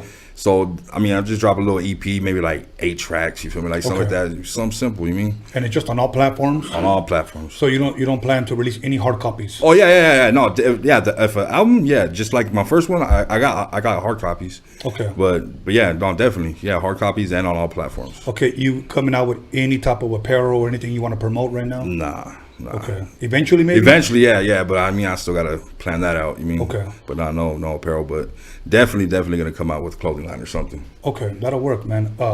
Other than that, I know your IG has been popping up, so people can follow you there. Yeah. Other than that, at this point, any shout outs you want to give? Anybody you want to holler out? Shit, hey, shout out to my city, San Diego, baby. You know where it's at. My boys, you mean everybody. I ain't gonna say no names because I'm gonna forget a lot of people. So yeah, you mean Dago, stand up, baby. Dope. Okay. Now, I'm going to tell you this, man. First of all, I want to thank you for coming and keeping your word. Thank you for having me. I greatly appreciate your word, man. I truly do. Yeah, because that's all I got. You said, you know what, I'm going to come. Yeah, you know, definitely. And I truly respect that. And that's one thing that even Little One, give a shout out to Little One. He was like, shout out Little One. It's the homie right there. Know. Good guy. So, whatever I can do, to help you out, to promote, or whenever you drop a record and you say, Tony, you know what, I'm going to come through and promote my record or whatever, that's what we're here for. Okay? Yeah, for sure. I appreciate it. And let me tell you something, man. The reason why it bothered me when I'll leave it alone, so-and-so canceled, was because I want to give everybody an opportunity. I feel you. So, and that's it. I just want to shine light. And when I feel somebody rejects it, it's almost like I took it as somewhat disrespect, but we'll leave it at that. Yeah. Other than that, man, thank you very much. Shout out my boy. San Diego, stand up. Thank you. And once again, everybody, look up Chunks on Instagram. Follow him. Stay tuned for his new music coming soon. So other than that, we're going to go ahead and take a little Modelo break. So make sure you call somebody, text somebody, slap the shit out of somebody, let them know that Grinch-O is in the motherfucking house. We'll be back. 10 minutes, y'all. Check it out, right about now, Dr. Dre's on the wheels, and I'm about to cold tear shit up. AOD, you got a level? D, hit record, man. Get busy, easy, and Tony A on the 12 technique, see? Here's a little something about a nigga like me. They never should have been trying to say from the stage. Yo, your name that name.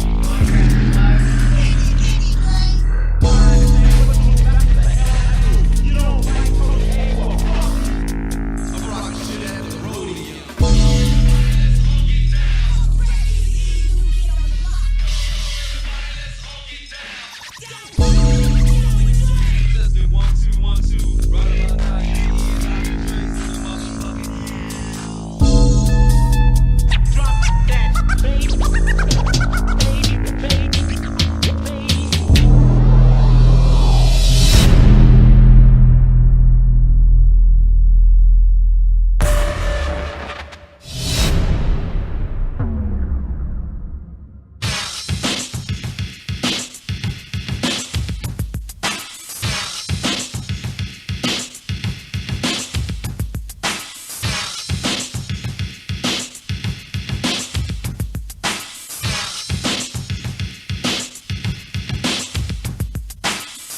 Hello, I'm here on Roadium Radio with my boy Tony A. the Wizard. Stay tuned. Yo, it's Ray Monique on Roadium Radio with Tony A. the motherfucking Wizard. Tune in and subscribe. What's going down, everybody? This is Big Rich G here at Roadium Radio with Tony A. You guys got to check this out, man. Don't miss out. Tune in. It's your boy Producer A here at Roadium Radio. It's your boy Tony A. Make sure y'all subscribe every Sunday, Wednesday, 7 p.m. with the dopest podcast popping in the motherfucking West Coast. Make sure y'all subscribe. Peace. Yeah, this is Pablito here at Roadium Radio. I'm here with Tony A. the Wizard. Tune in. What's cracking? It's your boy Noel G in the house, aka Hector. You guys know what time it is, right here with the Roadium Radio Show, hosted by your boy Tony A. the Wizard. Keep listening. We got something good for you.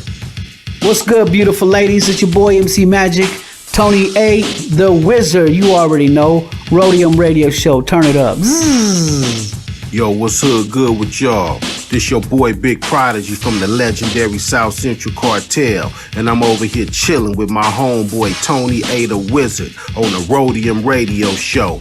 Make sure y'all like, share, and subscribe to the page on YouTube. And by the way, check out that interview with yours truly. You dig? Wes.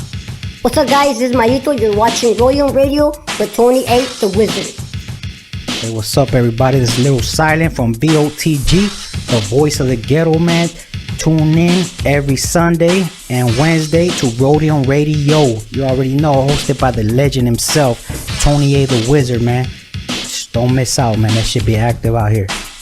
What's up, everyone? This is Antonio Pelayo. I'm here at Roadium Radio with Tony A. the Wizard. Make sure to subscribe. Yo, what's up, everybody? LA Baseball Head here, also known as LAFC Soccer Head, chilling on Roadium Radio with my homeboy, Tony A, the Wizard. What it do? DJ Joe Cooley. You chilling with me, DJ Tony A, the Wizard, and Roadium Radio. You heard me? What up, everyone? This is Lolita. Tune into Roadium Radio, hosted by Tony A, the Wizard. What up, what up? Susie Q in the motherfucking building. I'm here chilling with Tony A, the motherfucking Wizard. Roadium Radio, YouTube. You guys check it out. Subscribe. Spank it easy. Yo, this is Shady Boy right here with Tony A, the Wizard on Roadium Radio. What's poppin' with it, family? It's your boy Jokes Loves Life, and you are now tuned in to Roadium Radio with the one and only Tony A, the motherfucking Wizard. That's right, love life, y'all. This your boy We Throw Trees, Roadium Radio in the house, Tony A, the Wizard. What's up? What's up? This is your boy Panther on Roadium Radio. Tune in with your boy Tony A, the Wizard, and make sure you hit that subscribe button. Yeah. This is Murray Brumfield, aka Mexicali Slim, Familia Records, and you rolling with Roadium Radio with Tony A. Yo, what up? It's your boy DJ Kazam. We're right here live, Roadium Radio with my boy Tony A, the Wizard. That's what's up. Ooh. What's up, you guys? It's your girl Mariah Avila. I'm here on Roadium Radio with Tony the Wizard. Please subscribe, like, and comment. Juvole Raza, it's your homeboy Hypnotic, right here in Roadium Radio with Tony A, the Wizard. Make sure you subscribe, like, and do all that. Don't forget to comment. Much love.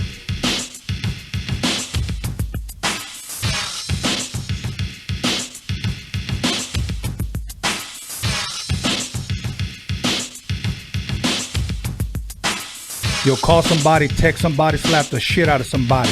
Let them know that Roadium Radio is live up in this biatch.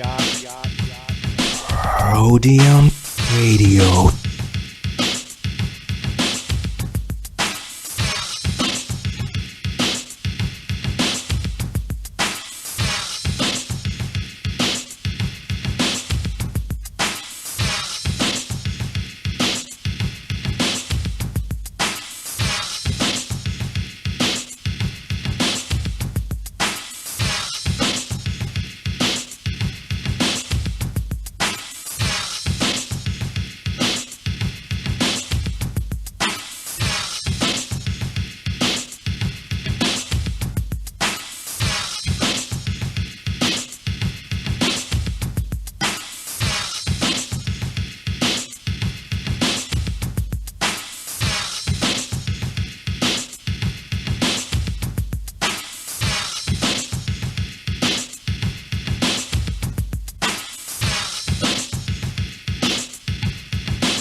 Wow.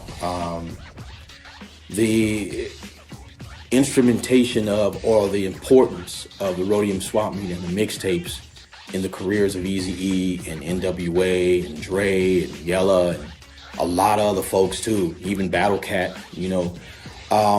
was very, very high because, again, they needed an outlet, particularly when people weren't really checking for them and that sound that they were trying to create elsewhere.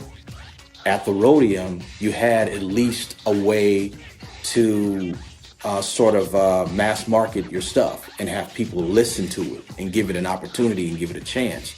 And because Steve believed in and already had a relationship with Dre and Yella, he was more open to allow them to do that. And they were doing mixtapes for him too. Dre was doing them, Yella was doing them. So you could squeeze in, or they could squeeze in or sneak in some of that NWA stuff. So when people bought the mixtapes and they heard the songs in there, yo, what's that song? It's dope. I want to hear that again.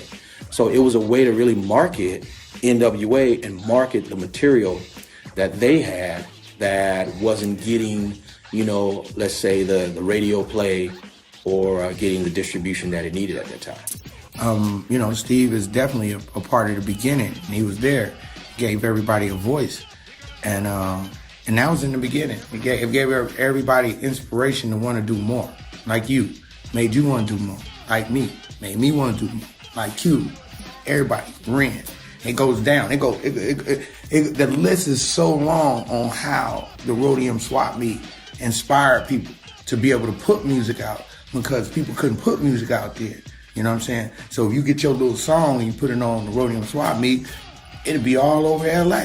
You know what I'm saying? You didn't have to press up no records back in there, but you did. But if you got them to Steve, they would be on the mixtape, because he would put them on the mixtape. And I remember he was bringing the big crate, and Steve, you know, you get the crate and put them diamond style, and he would pick them up, give them to Drake, 4-track.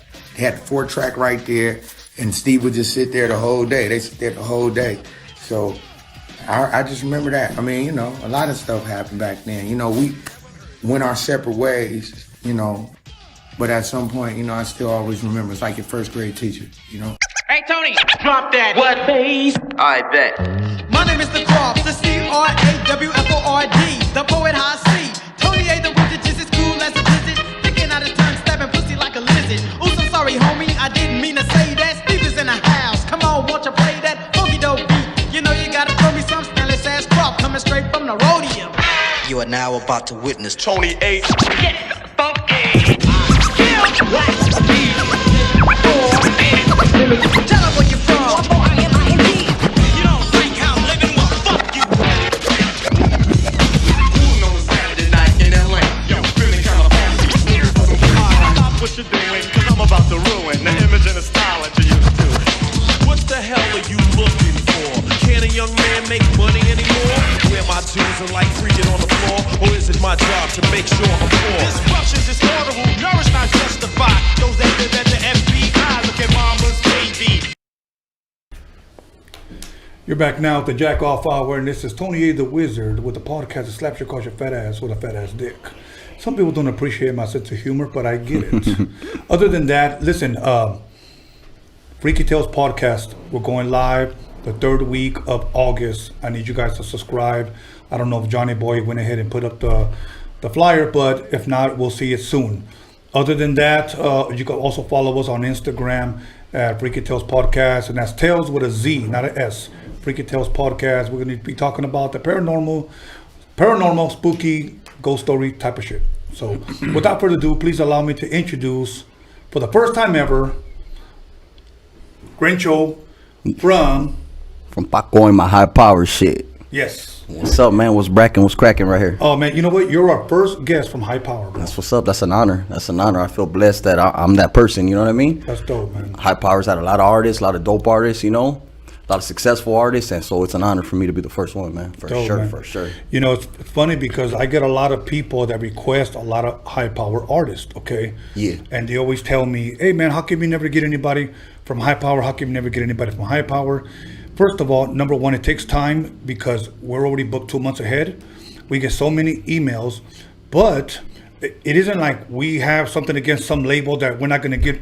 If we're trying to shine light on everybody, we're going to shine light on everybody. Absolutely. We're all Raza too. We're all in the same struggle, you know? Absolutely, man. There's been a little bit of stigma through the prior years on the label, but at the end of the day, you know, the homie Caps is just trying to lend out opportunities, man. Yeah. You know, and I'm trying to run with one of them, you know what I'm saying? Dope. And, you know, it's an honor to be here. I've been waiting for a while to sit in this chair and, you know, just chop it up with you, Tony, and I'm appreciative to be here, man, for sure. Awesome. For sure. Well, I'm glad you're here, brother. Yeah. Now, I wanted to ask you, first of all, How was the drive coming over here? Because I know you stay in Pacoima. Yeah. The Valley, it's a 45-minute drive. Yeah. Take the 170. You know, you run into a little traffic, but that's Southern Cali for you, That's man. Southern Cali, bro. Yeah, that's just Southern Cali. You know, California for you. You got to get used to that shit. You know. Yeah. Most Especially all the definitely. tourists, anybody that's coming from small cities. You know, we big timing over here. You know. You a big TV guy? Do you watch a lot of TV, a lot of movies? I ain't watching no TV right now because ain't no sports. I know. You know what I mean? My Lakers were on a run. We're about to go all the way hit another championship, and you know they just shut down my dreams, man. I'm a big Laker fan. I always support the city, you know. Yeah, straight yeah. up. You got a favorite football team? Yeah, I'm a big Raider fan, man. You know, it's been a dreadful 17 years, you know, but I've been there thick and thin, you know. You got any plans to go to the stadium? Absolutely. You know, beer walking down the strip.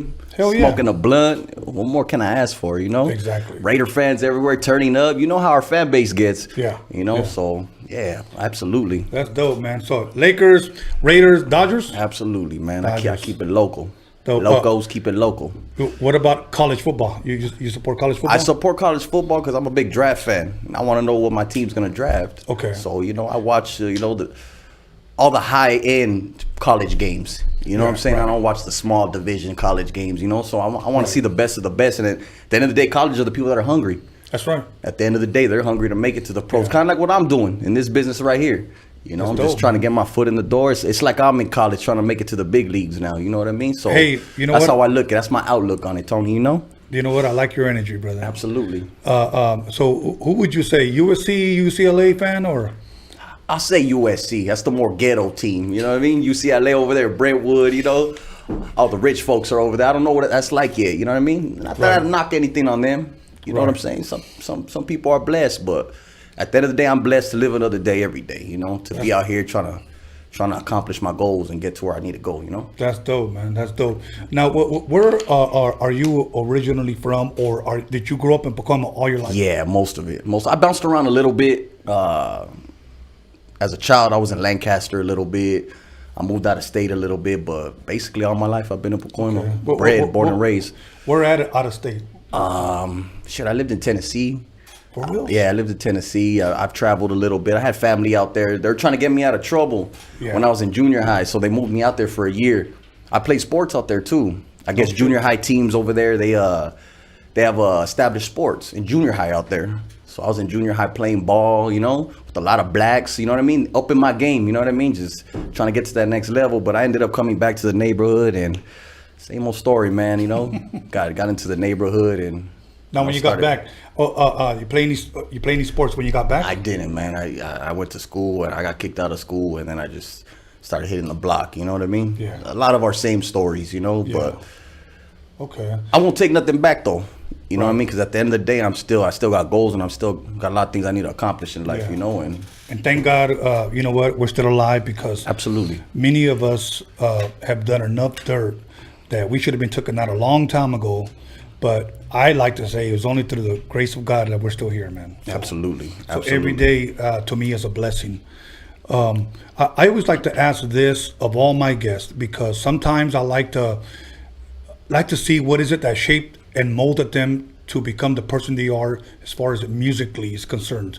So I always like to ask about movies. What did you see growing up, or what type of music were you raised with?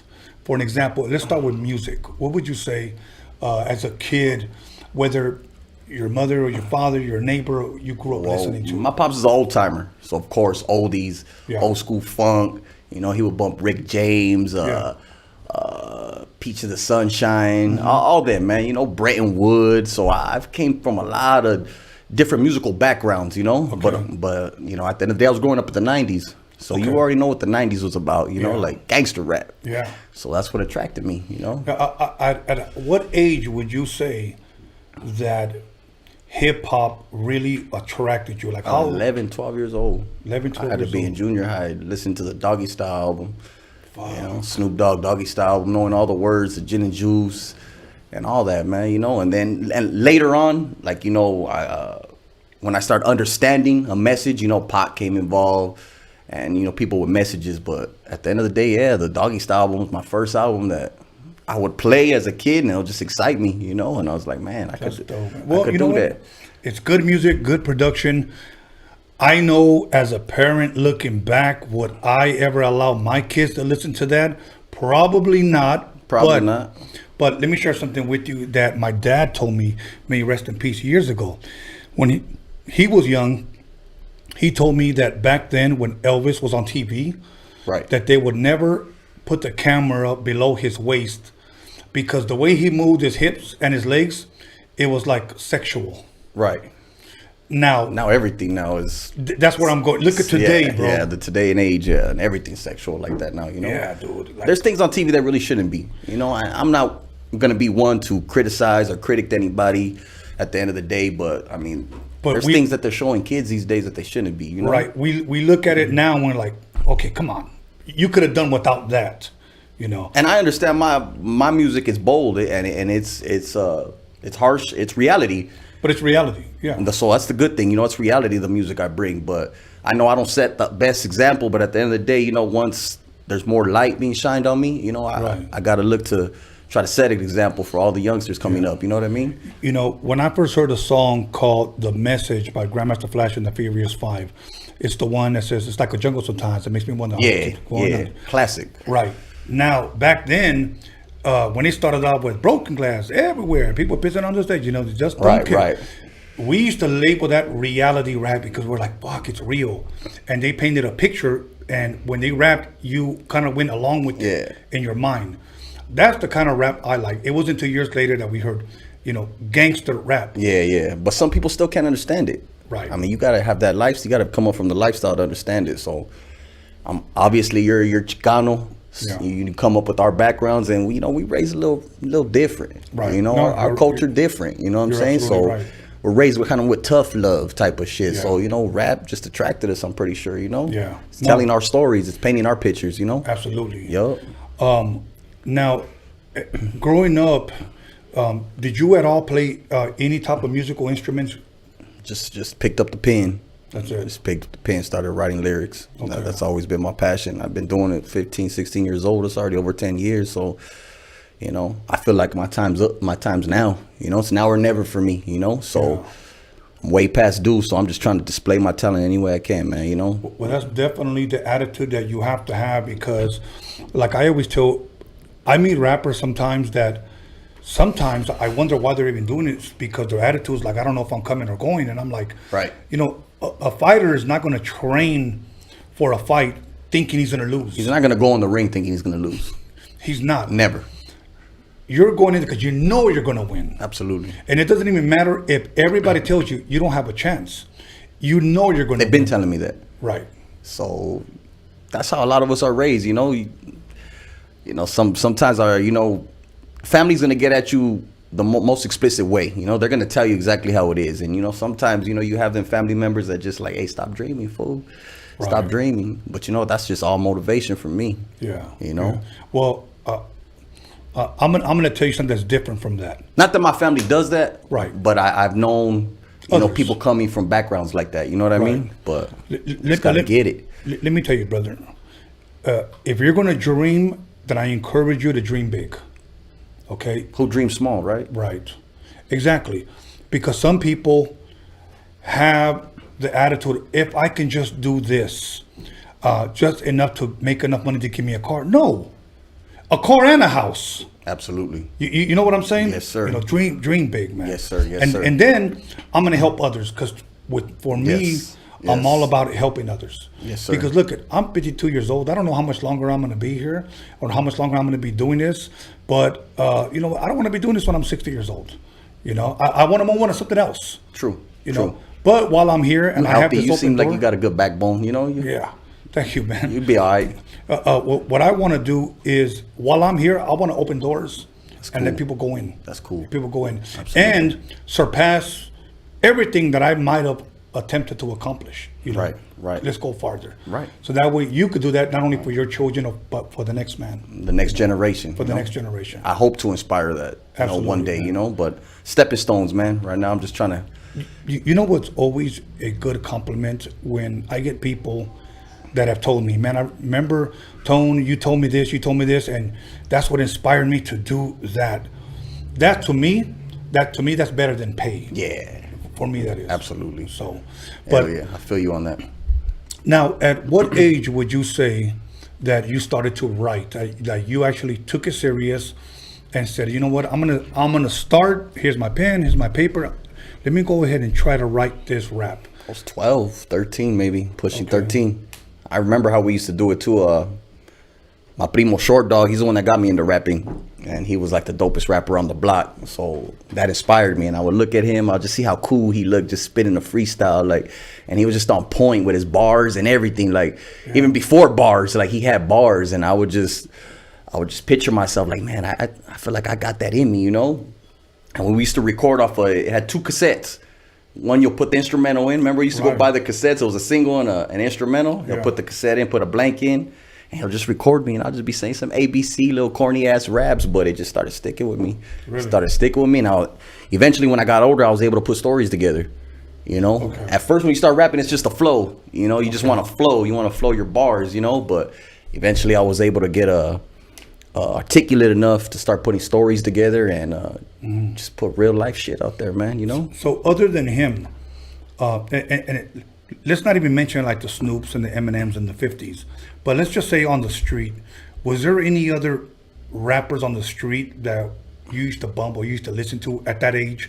You said 12? You know what? I want to say like local rappers. Local rappers. Like, nah, because there wasn't too many that came out of my area. There was a few, but I was too young to kind of like grasp it. But mainly one of my biggest inspirations is my primo Short Dog.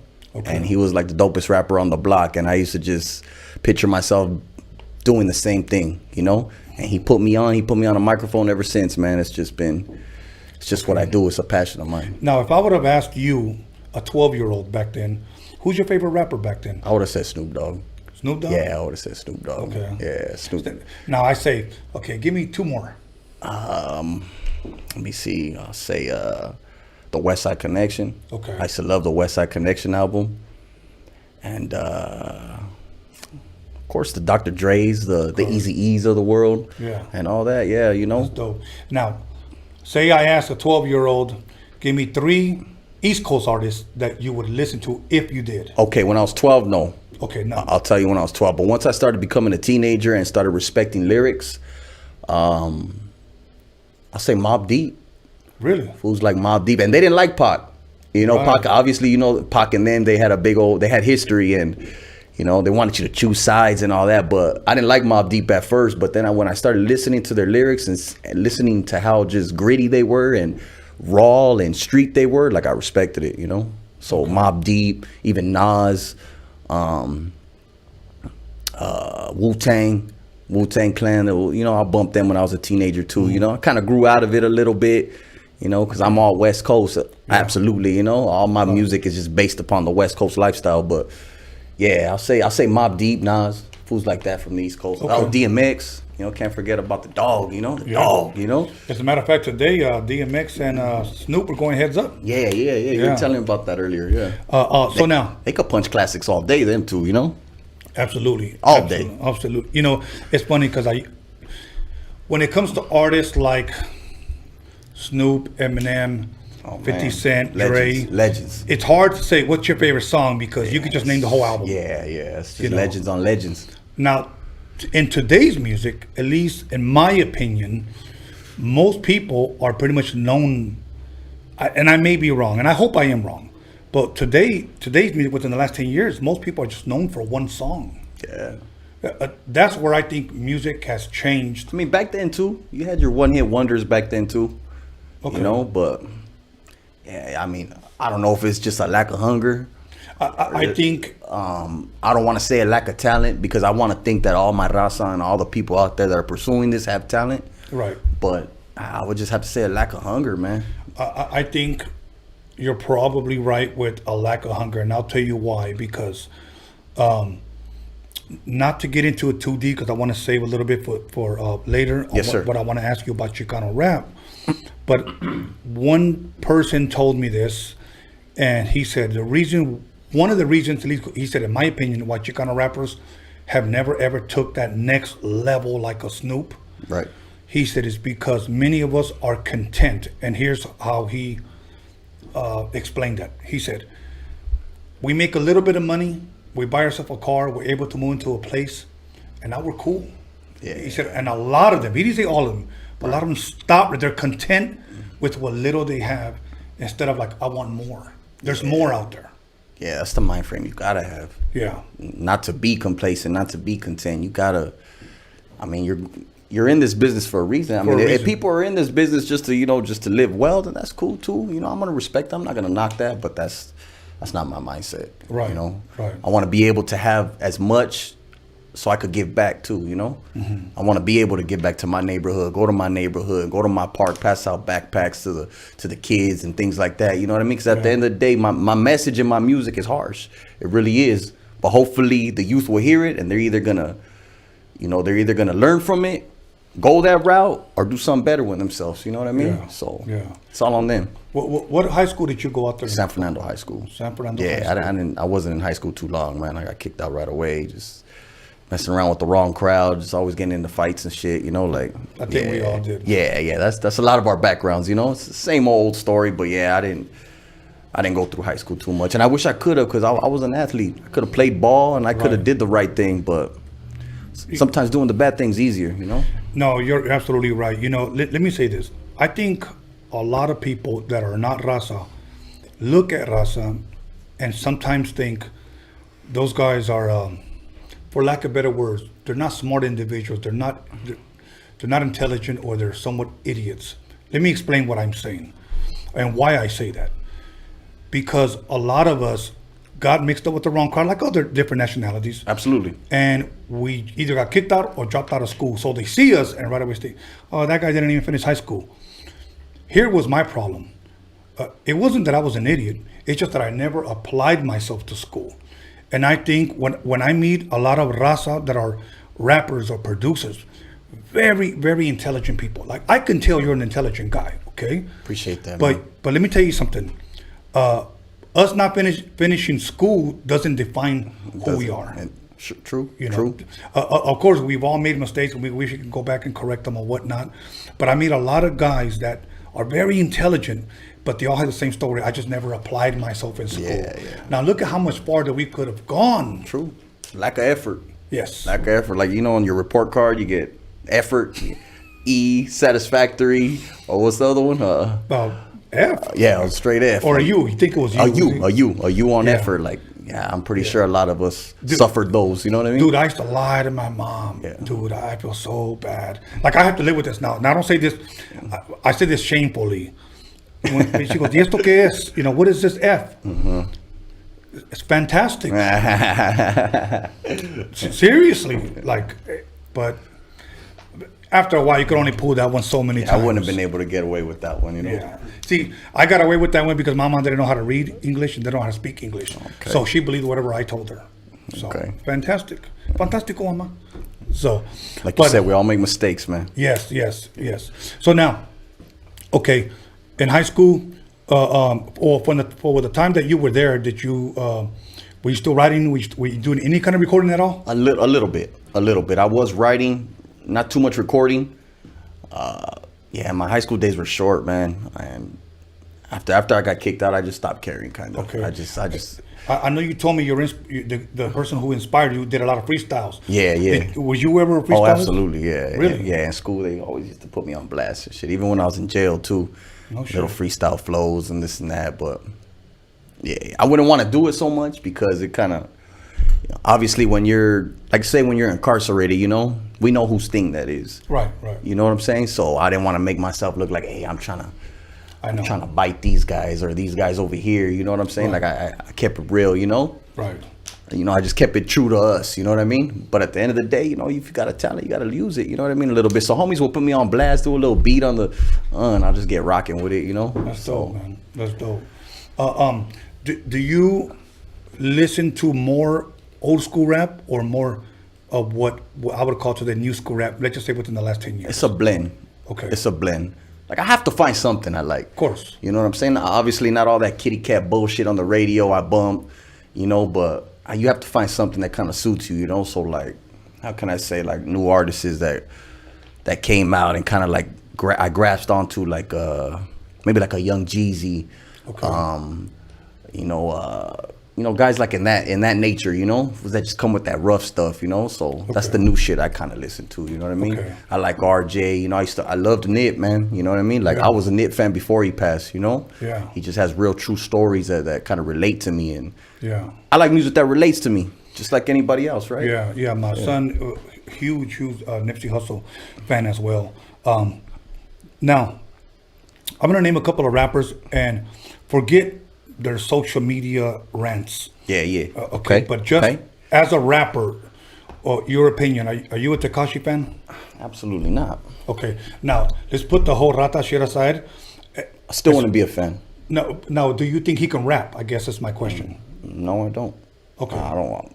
I mean, I don't want to sound like if I have so much hate in my heart. You know what I mean? I don't want to sound like that, especially because we're live and all that. I don't want to sound like that. But at the end of the day, being like, honest. he doesn't do it for me. Okay. I can't relate to him, or he doesn't have stories I could relate to. A lot of it's a lot of screaming and it's. He should have been in some punk rock or something. He should have been in punk rock. What about a guy like Trippie Redd? Trippie Redd. What kind of famous songs he got? You know what? I can't name you one of the songs, but I know he's very popular amongst the youth today. Is that right? Yeah. Light Skinned Moreno. No disrespect to him, but I haven't really kept up with him. What about a Little Pump? Little Pump, man. Like I said, I don't want to sound like I have hate in my heart, but I just can't relate to him. Okay. I can't. They only talk about having money and being rich and doing this, doing that, like being on boats, being on cruises, and I done this girl, I done that girl, I got platinum chains, and that's at this moment of my life, I can't relate to that. So it just doesn't move me. You know what I mean, big dog? What about that one guy? I think he's Mexican, but he looks white. Little Xan? Same. Those are all in the same category, don't you think? Well, that's why I'm asking. Right. Those, I put them all in the same category, really. Okay. What about? I'm not gonna sit here and say they're not talented, or they can't rap, or they can't make a good song. It's just not your type of rap. It's just not for me. Okay. That's all. I have a point to all these questions. That's why I'm asking. Okay. What about a guy like Travis Scott? Travis Scott, he can make music though.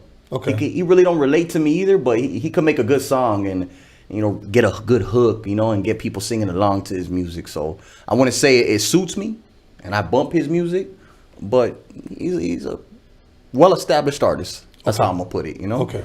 Now I guess here's my whole point on sharing all that. What do you think it is? Now we're talking about rap. What do you think it is that draws people to these people's music? Because these people, from what it looks like, at least on social media, what we see, like they're fucking winning. Yeah. Like what do you think it is that's captivating these kids that, that they're fucking loving their music? I think they manipulate the simple minds. Okay. You know what I mean? The kids that have simple minds out there and just think life's, all good and all, maybe it's people that haven't seen the ugly side of life. Right. You know what I mean? Maybe they haven't seen the ugly side of life. Maybe they have. I don't know. Yeah. But everything feels better when you come from a struggle, man. Yeah. No, you know what I mean? Once you earn your spot, coming from a struggling atmosphere, it has to feel better. Right. Right. So I don't want to be born and just with a silver spoon in my mouth. Right. I don't want that. I want to get it the hard way. You know what I mean? No, that's what I'm doing. Because when you get there, straight up, you're gonna appreciate it more. You're gonna Absolutely. love it more, and Absolutely. you're gonna cherish it more. Yup. When a lot of these guys, they're just paid, and they grew up with a silver spoon up their ass. They reach 18 years old, and what I'm about to say, I'm being serious because there's a kid out there that's talking like this. He wants to chop his penis off because they said it's useless and. It's useless. Yeah, it's useless because he doesn't want to be put in a box and he doesn't want to be considered male nor female. So don't judge him. And this is I'll tell you who it is during the break. Yeah, and I mean even female artists don't consider me male nor female. Don't put me. I don't want to be put in a box. But she's a female. But these are kids that I'm seeing in the industry that were born with money. And I look at the difference. They tend to get a little weird. Yes, very fucking weird. They tend to get weird, man. And no disrespect to them or their families. Whatever suits them. Right. Who am I to judge anybody? Well, this is Hollywood. So. Sure is. Yeah. No disrespect to the homies, from Hollywood and that represented in the right way. You know what I mean? But yeah, there's a lot of weirdos out there, man. Okay, here's what we're gonna do. We're gonna press pause right here. Cool. We're gonna go ahead. When we come back, we're gonna talk about how you met Capone. Okay. And we could do that. About you signing to him. Absolutely. Awesome. We're making it happen. Yes. Live. Yes. So once again, everybody, call somebody, text somebody, slap shit out of somebody, let them know that Grinch-O is in the motherfucking building. We'll be back. We're gonna talk high power music. So if you're a high power fan, you're gonna want to tune in. And if you're not, stay tuned in anyways. Go get yourself a Modelo, slap your girl in the ass, and we'll be back in 10 minutes. Okay, don't fuck around. Mixtape to me was something that was made just for the Roadium. You wouldn't hear it anywhere else. And they would do raps on those tapes that were nowhere else. You know what I'm saying? And they were truly the first mixtapes that we ever heard, you know? And they would shout the Roadium out, and you could kind of tell it was like someone's garage maybe. The little echo, you know what I mean? It wasn't completely perfect and polished yet. But that was the beauty of it, that it was so raw that we could feel that shit. And I would just play them shits and draw. That was my inspiration, my motivation to draw. So I always had to have some type of music. You know, if it wasn't the Dynamic Superiors or the Temporaries or some funk playing, it was, you know, second to none. It was quick. It was the Penthouse Players, you know, High C. And Tony G was at that time was like a god too. You know what I'm saying? He was out there DJing Latin freestyle parties, and all the girls had their hairspray like a lion and shit, and hickeys on their neck, and man, pushing strollers, and we'd be like, ooh, look at, you know, these parties at La Casa and shit, you know what I'm saying, in downtown, and mini trucks, and beds were folded in the air like transformers and shit in the boulevard, coming up and changing and flipping, and subwoofers beating before the person even hit the corner. You get goosebumps, like, damn, and Elko would bend the corner on Dayton's, and you were like, ooh, that fool's strapped right there. That fool gotta be strapped. Motherfucker had candy ribbons, little Willie ribbons from Compton on the side of his shit. Jerry curl dripping all over his shit. Bent over to the side, bumping that fucking Roadium shit. And he had a tape that only came from right there. And if you didn't know about that place, or you didn't live in that area, you didn't have that shit. So that's kind of one up that the harbor area had on a lot of other people. Compton was next door, but that harbor area was ended in Gardena. You know what I'm saying? So, man, those were great times, man. A Roadium mixtape is like a kilo of cocaine. It's like a kilo of amigo powder. You get that shit, you cut that motherfucker open, and you put it in your motherfucking CD player, and you start listening, and you be like, that's dope, shit, this is dope. How you do that? But really, a Roadium mixtape, bro, if you haven't experienced it, and you was in hip-hop back then, I don't know what the hell you was doing. You done fucked up. A Roadium mixtape is like, it's a kilo of cocaine. Music-wise, I'm saying, motherfucker. Man, that's a little tough, but I'll tell you what, it was the best thing ever for me, man. It was just kind of like something you never heard about. And especially West Coast was not getting that shine at the time, you know? So you would go to this place and they would make a custom tape, like, you know? And not knowing what it was just the sound that came out of those tapes that, if I'm correct, you'd have to, like, I would be feeling for those things if it was monthly, if not sometimes bi-monthly, but a tape, it was just a mixture of the latest songs all mixed together. But the intro had like this crazy mix that I at the time I believe that it was like 4 turntables at the same time. But I was like, how the hell are they doing this? Like, was it Superman behind the turntables or something like that? But a mixtape was a real mixtape. It was actually a cassette too, you know, just for the record.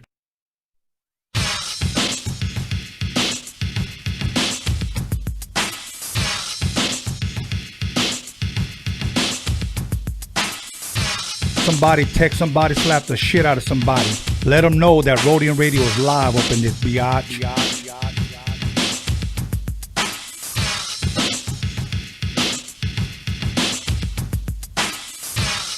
This is your Theo on Roadium Radio.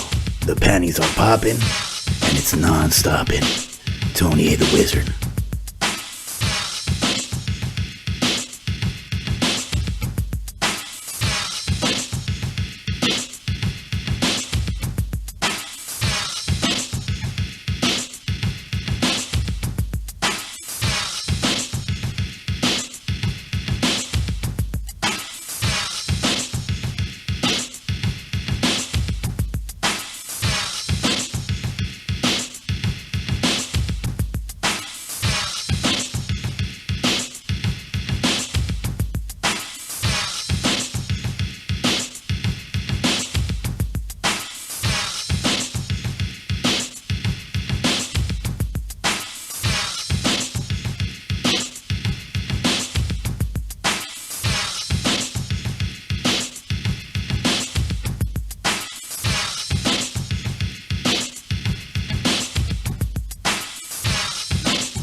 This is your Theo on Roadium Radio. Pull your panties to the side and enjoy the ride. Tony A, the Wizard.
We're back now at the Golden Shower Hour, and this is Tony A, the Wizard, with the podcast that slaps you across your fat ass with a fat ass dick.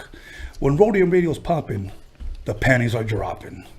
We're going to go ahead and jump butt naked right back into it with Grinch-O. How you doing, brother? Chilling, man, chilling. Just enjoying this michelada you guys hooked up for me. Oh, man. It's delicious. We took a shot. You know, we smoke a couple of joints, un toque. We're good. Absolutely. Loose like a goose. Hell yeah. We got some high nuts waiting for us in the alley. Oh, well, don't say that live. My baby watching that. Comedy time. It's all good. It's all good. You know, let me ask you this. I'm sure inquiring minds want to know what sparked the name Grinch-O. Well, Grinch came from I'm kind of a character in the hood. Okay. You know, so people will look at me like a character. I just say random things. I'm kind of sarcastic. That's dope. So people are just like, hey, you're like the Grinch, you know? And it kind of just stuck with me. It became my hood name. And then one of my homies in the neighborhood, you know, obviously we're Raza, so he's like, hey, El Grinch-O, what's up, El Grinch-O? And that shit just, bam, it just stuck, you know? Obviously, I don't want to be labeled the Grinch, you know, so Grinch-O, you know, just put a little extra spice on it, you know what I mean? During Christmas time, you're popping. I'm popping, you know what I mean? I tell my little nephews and nieces, like, don't be bad, man. I'm going to sneak in the chimney, take your shit, you know? I ain't going to give it back like the Grinch in the end of the movie, you know what I'm saying? Exactly. So they better be right. So, before we went to break, we were talking about you writing, and you said that, you know, the people you were listening to growing up. Now, at what point would you say you actually started taking it serious and recording? I think my first mixtape, I did an album when I was 13 years old, my cousin Short Dog I was telling you about. Okay, now tell us about that, and what did you guys record on? It was a studio. It was a legit studio. I was probably 14, 15 years old, maybe even a little younger. And some old white man, good engineer. Oh man, I can't remember his name. It was ages ago, but he would just make the track for us. We'll give him like a sample. Okay. We'll give him a little idea. Say how we ride from Dr. Dre. He'll sample it. Boom. He'll just make a little instrumental, and we'll just start getting off on it. Writing. I was writing pretty young, so no shit. Yeah, and that's how it started. It just stuck. It stuck to me, and ever since then, it's just been my passion, man. You know, I've been at it. I always ask everybody this question, and I always get 50-50 answers, like yes, no, I didn't like it, I did like it. When you rapped, they rewound it, and they pressed it, and you heard yourself. Did you like hearing yourself? Absolutely. You did? You were like, hell yeah. Yeah, that's cool. That's cool. I liked it a lot. I dug it, and man, I've been rolling ever since. Now, when you began to show people, what was the response? Okay, now I'm more of a critic on myself, though. Okay. Like then it was just more like of an experiment.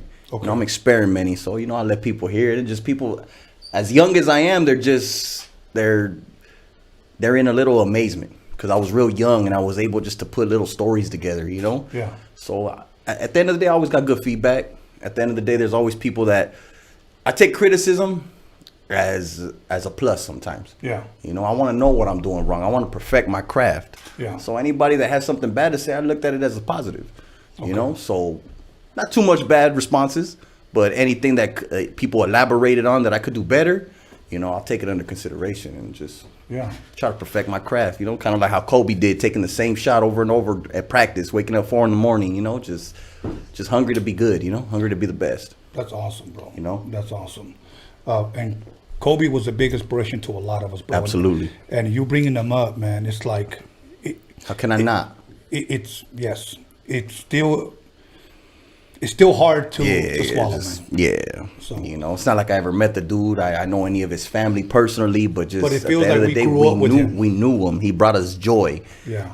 So hopefully one day I could do the same thing and inspire through my music, That's awesome, man. Yeah. So now you released, what did you release first? And how old were you when you released your first project? My first mixtape, I said I was 20. Okay. So I was about 9, almost 10 years ago now. Okay. And what did you title the mixtape? Man, what was that mixtape called? And is it still available? Nah, it's archives. If you got a disc, you're lucky. I think it was the 493 way because I was in a group. 493, and it was established by my cousin that motivated me. I talked about him earlier in the segment. And my homie Sapo Picasso, my manager, that pretty much put this together now. Yeah. We're all in a group. And we would put out mixtapes. It was more like a local thing. Okay. This is even before MySpace. Okay. You know what I mean? This is like the MySpace days, when that was really about to break loose. And we would put out mixtapes for the neighborhood, and they would love it. They would love MySpace, a lot of people don't know. That shit was cracking. Shit was cracking. Yeah, it was shit was cracking. And I was young, so all the young people just gravitated towards it. You know what I think of MySpace? I think of the quote by Scarface. Remember when he said, Miami? Scarface, a legend. Yeah, he said, but Miami is one big pussy just waiting to get fucked. Scarface. Scarface. Okay. That's what I thought about MySpace. It was just one big ass whorehouse.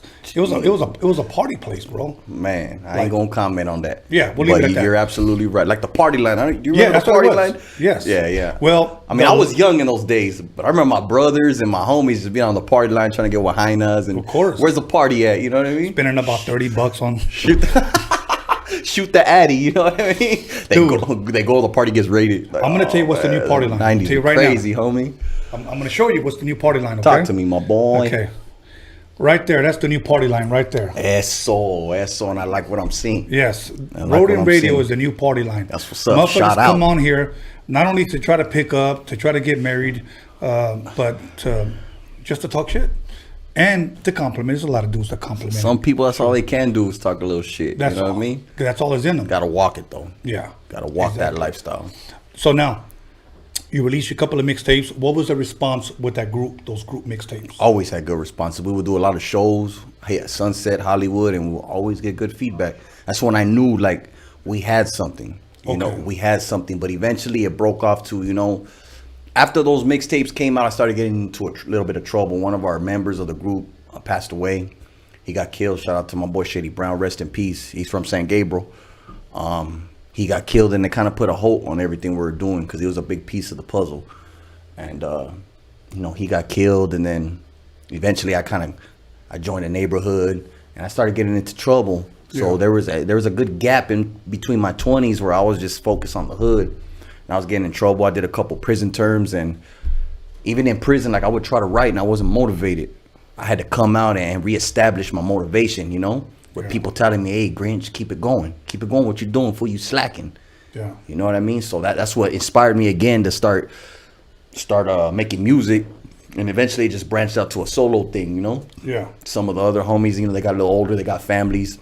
Yeah. They got established families they got to take care of, you know? Yeah. Me, I'm still here, you know, fortunate enough to have freedom to try to do this, you know? But I'm thankful for my freedom, and I'm thankful for the opportunity, man, you know? Awesome. High Power's giving me an opportunity, Capone's giving me an opportunity, and I'm running with it, man. We got big things lined up. Dope. That's for sure. Now, before we get to the High Power and meeting Capone, when you started performing, do you still remember your very first performance? Oh, man. I don't remember my first performance, but I remember the time frame. Okay. The time frame when I started performing. I was 15, 16 years old, and we would go in clubs, and they'll put a minor sign around me. No shit. I have to wear a minor sign like a fucking pendejo, homie. Really? You know? Yeah. But hey, I'm here to do a job. Right. I ain't here to have fun. I ain't here to do this. I'm young. You know what I mean? I don't know what's going on. I got my brothers, all the homies running around trying to get at bitches and, you know, just have fun, you know? At the end of the day, shows and this lifestyle could be fun. Right. You know? It could be a little tense at times too because it is work. But, you know, they were just having fun. So I was there just trying to, like, display skill. Just show them, like, hey, this youngster got it, you know? That was my mind frame. Now, let me ask you this. And I think I pretty much know your answer. You ever really, really fucking nervous when you took that stage? Couple times. Okay. Couple times. Ever forget your lyrics? Couple times. Okay. I'm gonna keep it real. But you know what? I kept going. I picked up on the next bar. That's dope. Boom, picked it up though. Yeah. You know what I mean? This shit happens. I've seen superstars do it. So it's all good, you know? I mean, I see Who am I, you know? I see superstars stop right in the middle of the verse and their lyrics are still going because they're lip syncing. And they have to think about it too, and they have to think about it where to pick it up on, but hey, we all human. Yeah. We all human, you know? We ain't fucking robots. Yeah, absolutely not. Okay, how many projects, or should I say mixtapes, did you have before ever meeting or signing to High Power? I think 3. Okay. 3. Okay. 3. And this is all group stuff? Yes. Okay. They're not on big platforms. A lot of them are on YouTube. You can find a lot of my old shit on YouTube, 493 shit. And yeah, it was just a time sequence where we're all together and we're doing our shit. You know what I mean? We're connected and we had a good vibe together. You know, the music came out dope still. You know, but we never got it on that big platform. You know, shit happened in the midst of everything. You know, the homie got smoked. You know, I started going to jail and little things like that. You know, same old story for us. You know what I mean? Now, let me ask you this. Who heard of who first? Did you hear of Capone? Did Capone hear of you? How did that happen? I mean, obviously, I heard of him before he heard of me. Okay. But I think one of my homies got at him, and he put him onto me. He was like, "Hey, check out my homie, man." He's like, he a real hood homie, you know, like he's really in the street and he's really hungry and he got some dope shit, you know. And Capone checked out one of my videos. I think it was the All Me video, a video I shot in the hood, in my neighborhood. All my homies in it, and he took a little liking to it. And then I dropped another video, You Ain't Gotta Lie, and I put it on Neighborhood Music. Okay. And that caught his attention. Okay. He seen that video. He got at me, and you know, we conversated a little bit, and he was like, "Hey, what's up, man? I think you got a little bit of talent. Like, what's up? What do you think? You know, think you're hungry enough for it?" Yeah. Man, though. When you guys conversated, was that phone or was that in person? Yeah, I think at first it was on Instagram. Okay. And he called me up, and then he had one of his co-workers call me up, another person that's co-manager, I believe, something, Pranks from the High Power Squad, and you know, they called me up and they said, "Hey, we got an opportunity for you. What's up?" Yeah. You know, out of nowhere, from one day to another, you know, from one day I didn't have a little deal to another day I did, you know. Yeah. And it's not like I'm gonna sit here and say, "Hey, you know, I'm in Beverly Hills now." Right. I still got work to do. Of course. You know what I mean? I got work to put in, but I'm blessed for the opportunity, and I snatched it up. I'm like, let's do this. Okay. Let's get these albums done. Let's run with it, you know? So you guys obviously set up a meeting. You finally meet him. Yes. Okay. How did that meeting go? It went perfect. It went good. He let me read a little contract. It was simple for me and him to both understand, and it was fair. Okay. It was fair, and hey, I'm just a kid from the hood. You know what I'm saying? I'm just a kid from the hood trying to seek an opportunity. And if the homie's gonna give it to me, I don't care what kind of stigma he had or the label had or any of that shit. You know what I mean? Right. You know, people always talked out of their ass. Yeah. You know, that didn't bother me. You know what I mean? At the end of the day, it's a homie giving me an opportunity. Yeah. You That's know, the way you gotta see it. And hey, all respect, homie. Let's make this happen. I ain't gonna let you down, type of shit. You know what I mean? Right. You know, that's where I'm at now. You know, let me say this. A lot of people on social media. Right. Let me tell you. They'll say this about high power. They'll say this about Capone or whatnot. Here's the way I say it. First of all, I don't believe everything I read. Shouldn't either. Okay. I don't believe everything I read. And then in today's, how would you say, with today's technology, fuck, dude, you know, like somebody was telling me, yeah, Joe Biden was talking to this little girl and they enhanced the voice. And I said, look, if he is or if he isn't, I don't know. I don't believe, I wasn't there. I didn't hear. So I'm not going to believe everything that's on social media because the majority of the time it's all bullshit and it's made out to somebody look bad. Absolutely. I've talked to Capone, I think, like twice. You know what? And before our conversations were good and they were positive. As a matter of fact, people have always told me, you know, how come you don't have a high power artist on there? Okay. First of all, I was supposed to have Capone on here at the beginning of the year. Yeah. Okay. Things happened. He was finishing up an album. He's a busy man. I understand. He just hasn't given me a date, but he will be on here. He gave me his word. For and sure. We're good. Hell yeah. You're here. You're from his label, so I hope now people could just settle down a little bit. That, you know what? If I claim that I want to shine light on Raza, I cannot be a respecter of persons and choose who I choose to shine light on. Exactly. No, Raza is Raza to me. Exactly. Okay, so I say that to say this, that I'm thankful that you're here, and I'm thankful that you're here representing your label. Absolutely. And that's a good thing. And if any high power artists are listening right now and they want to interview, all I ask is just submit your music, you know, and we'll get to you. And that because we're booked up until September. Yeah. So everybody got a turn. Everybody got a turn. Hey, I'm lucky to have this turn right now. Well, you know what? It's a blessing to have you here, brother. And I love it. So and I love it. Awesome, it's a blessing to be here, man. You know. Most definitely. Straight up. So now, where we in the 323? Where we at right now? 310. 3310. Shout out to all of them. 323 Yeah. 310. Everybody. 818. So now you signed with him. Yeah. What producers? You know, what music or what do you release first? On this album or under High Power? I got an album already out for High Power. Brownstone Diary. Okay. It's out. When did that drop for the public? Last year. Okay, last year. Yeah, last year, and nothing but good responses, man. Okay. You know, just realism in my music. The album's dope. Yeah, we dropped it last year, and you know that gave people like a taste of what I'm gonna bring in the future. You know, so I'm working on my second project now for them. It's already like halfway done. Okay, 2 questions. What producers did you work with, and did you have any features? On the last album? Yeah, I had Crypto on the song. The 91331 song. I guess it's pretty much a track, you know, representing my city. Mm-hmm. And Crypto obviously is he's like a CEO. He's a CEO of AK-47. Yeah. So him and King G, you know, they're tight. You know what I mean? So he knows how to be successful. Yeah. You know what I'm saying? And at the end of the day, he was a homie from the neighborhood. He was from my city. So me and him did a track 91331, and it put me on the map, man. You know, it's about to touch down on 1 million views, and I'm just blessed and I'm fortunate that I was able to work with him. My boy Sapo Picasso was on my album. Not too many features. Too many features. This first album, mainly I wanted to concentrate on people getting to know me. Yeah. You know, I don't want too many features on my album like that. And that's a good thing. You know what I'm saying? I want you to know how I get down, how I could write a whole song on my own and put breakdowns, a hook, and just be creative. Be creative with my shit. You know what I'm saying? No, that's a good thing, and I'm glad you said that because today we have a lot of albums that, and I don't see nothing wrong with it. Yes. But yes. Every once in a while, I just want to hear you. Yes. You know, we have so many features that it becomes almost a compilation. Almost. You know what I'm saying? Almost. So, and again, and I'm not downing that. If that's your thing, I'm not either. But sometimes I just want to hear you. Yeah, you want to get to know that artist. Yes. You know what I mean? So another 16 bar for me is better. Yeah. You know what I mean? I could get you. I could embrace you more and give you more of a detailed description of what I do and how I'm living. You know what I mean? Okay. So that's how I look at it. Now I'm gonna ask you a question that most rappers do not like when I ask them. Okay.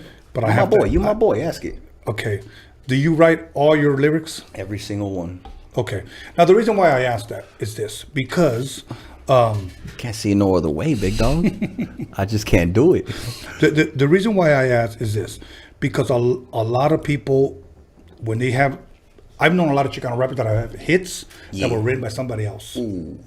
You know what I'm saying? And my thing is this: if I'm gonna look up to a Chicano rapper, I want him to write his own shit. Absolutely. You Someone know? thinking for you. Exactly. I can't have nobody think for me, big Yeah. dog. Now, have you ever ghost wrote for anybody?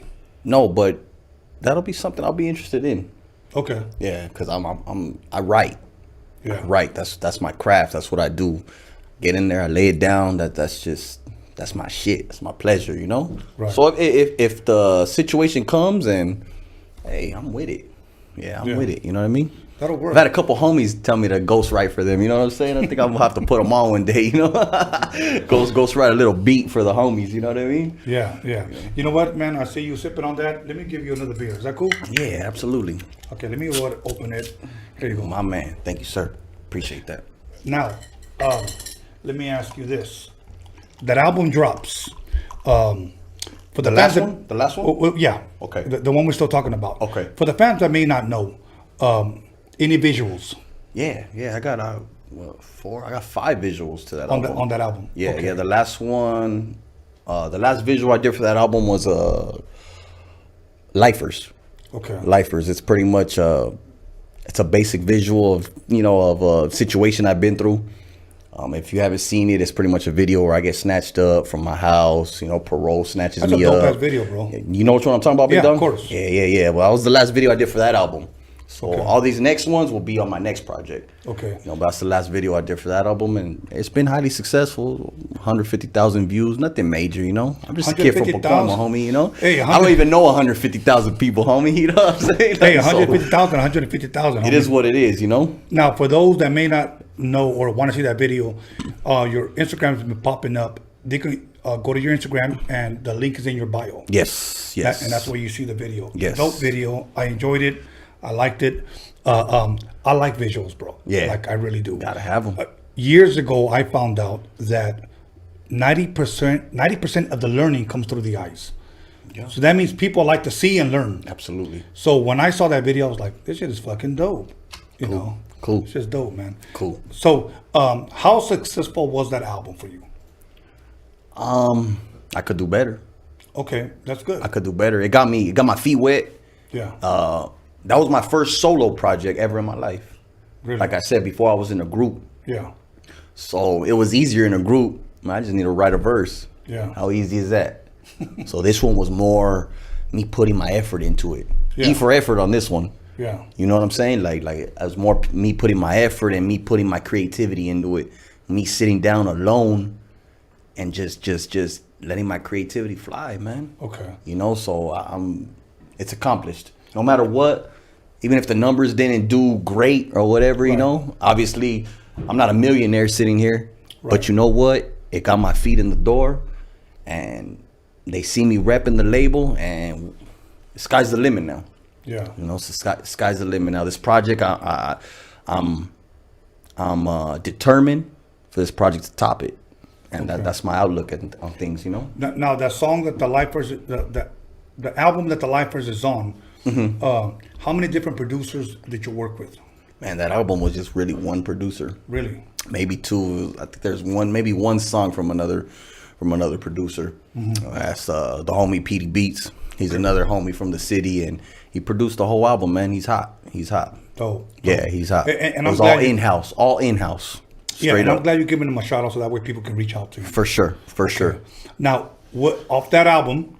What is the song that's for you stands out to you the most?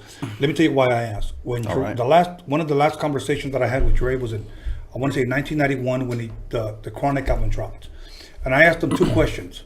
And I said, how long did it take you to do this album? And he said, 1 year. Now, keep in mind, I said to myself, why did it take you so long? And he said, because it had to be a hit. It couldn't be a miss. Okay, I understand that. Back then, albums took about 6 months to release, and then the label would determine when to release it because in their eyes, timing was everything. Yes. Okay. Yes. So I think it's still like that too, in a little sense. Now, then my second question for him was this. What is your favorite album, or what's the favorite song off that album? What was his answer? Little Ghetto Boy. Mando. Yeah. I think it's mine too. Okay. Mine too. Yeah, it's mine too. Okay. It's the realest song on that album. Yes. So now your album, what is the song that stands out to you the most? A song that's called Suicide. Okay. And it's a song where I talk about all my homies that are resting in peace. Okay. So I pretty much name maybe 10 about 10 homies of mine that passed away, whether, it's from natural causes or from the barrio, and I pretty much give them all a shout out, and I just let them know they ain't forgotten. And that's one of the most passionate, deepest songs I got on the album. And that one, Lifers, because it's just real. Yeah. It's just real. It's a real experience of mine, and it's a real experience of a lot of homies. Right. You know what I mean? That are facing life, and shout out to all my homies from my neighborhood doing life, because, without them, there won't be no us, Yeah. Straight up. Now, on this record that you're working on right now, how far are you into it? I'm like halfway done. Okay. I'm halfway done. Got hopefully a couple more features we'll get on this album, Okay. Can you leak out any features, or you want to hold up? I got a feature with J Stone. Okay. I'm trying to get some of the people from my camp on the High Power camp on the album too. Okay. Now, for the people that, because I'm a very detailed person, so I like to ask very detailed questions. For the people that may not know who J Stone is, can you? That's Nipsey Hussle's boy. All Money In. He's on All Money In, and that's one of Nipsey Hussle's boy. Rest in peace to the great Nip. And I was always a fan of them. Yeah. So for him to come to my hood, embrace us, and just act like one of us. Yeah. That's a big thing for me, man. It was dope. So it's got to be a video. Oh man, there's gonna be a visual to it, and that shit's lit. It's lit. That's dope. It's gonna hit the scene hard. Believe that. Okay, so you're halfway through it now. Is this gonna be an EP, or would you say an album? No, it's an album. Okay, it's gonna be an album. So expect 13 to 15 songs on it. Dope. And I don't know what it's called yet. Right. I'm just trying to perfect it. Make sure every track is just what I want on it. Right. And I ain't trying to put no whack shit out, man. Right. If I can give you some advice, and I know you're probably already doing this, so just allow me to remind you. Hit me with it, big dog. When you produce or write to a song, okay? Okay. Think about it this way. You want every song to be a possible single. Right. That's the way I always produce Right. every song. You know what I'm saying? Right. It got to be a hit. It Right. cannot be a miss. Right. Right. So I feel like I'm going to have an album full of 13, 14, 15 singles. That's dope. That's my mind frame. I'm not going to put it out if I'm not satisfied with it. Yeah. And that's just where I'm at. Okay. It's my mindset. In the 80s, here's the way a lot of rappers... I was born in the 80s, big dog, so... Okay. All right? In the 80s... Elaborate. Yes. In the 80s, here's how a lot of rappers thought. And maybe this was the label's way of thinking. Right. They would release a 12-inch single on vinyl. Okay, so let's just say I take this. This is a vinyl. And they would put their best song on side A. Okay? Yeah. There's an A and a B, huh? Yes. Yeah. Side A, side B. Here's what they would always say. Side A is the hit. Side B is just a filler. It's the B side. Yeah, it's just the B side. Okay. Yeah. A lot of people never really bumped the B side. Okay. Here's my thing. When I produce a song, I would say there's not going to be no B sides on this record.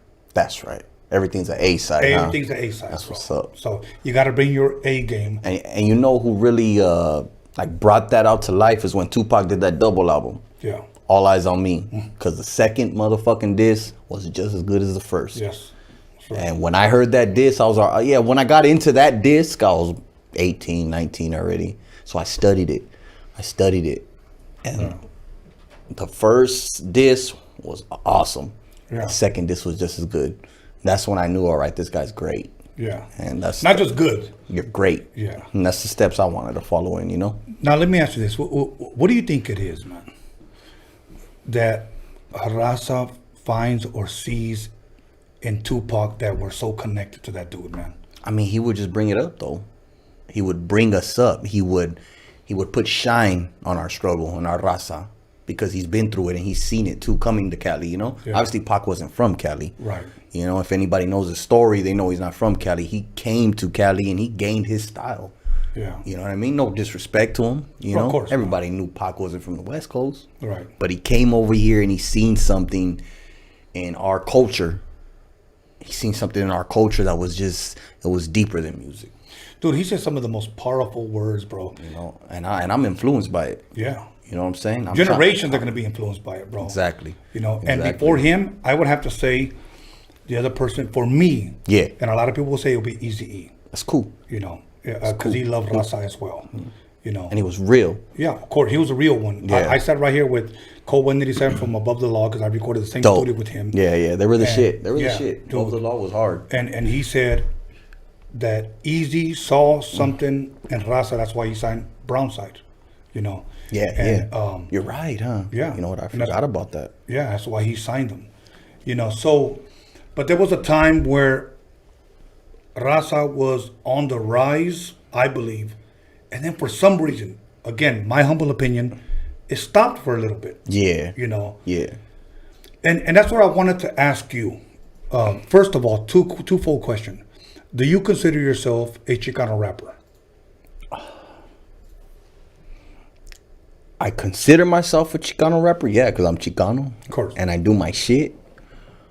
Will I put my music in that category? Not sure. Okay.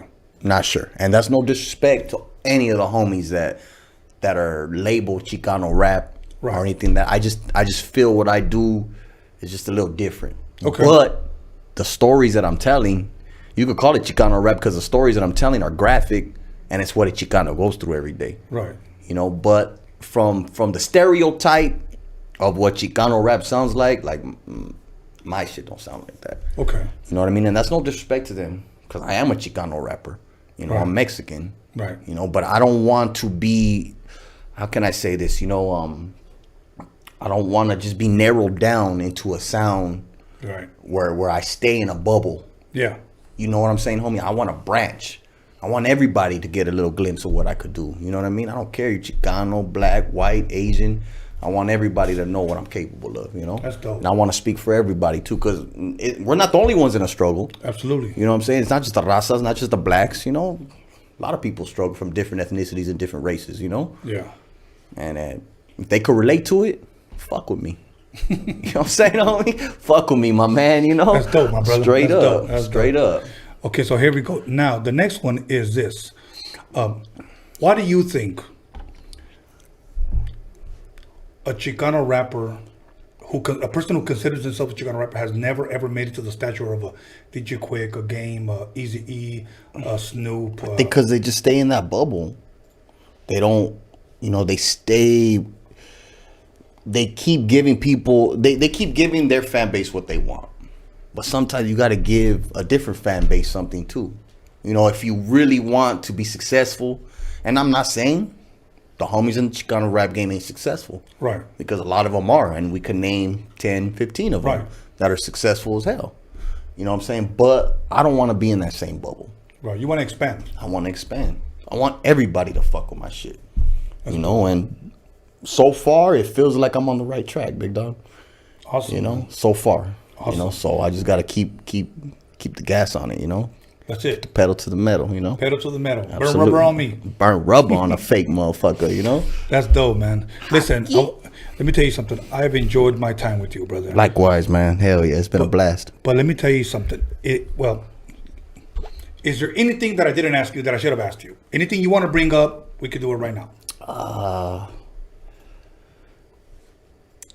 Just upcoming shit, maybe. Okay, go for it, brother. Upcoming shit. Got a feature with Jay Stone coming. Got a whole new album coming. I'm trying to get anybody hungry on the album.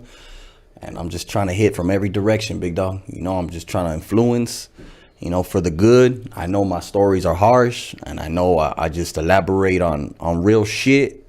And most of it's the ugly side of life. But, hey, man, you got to struggle to really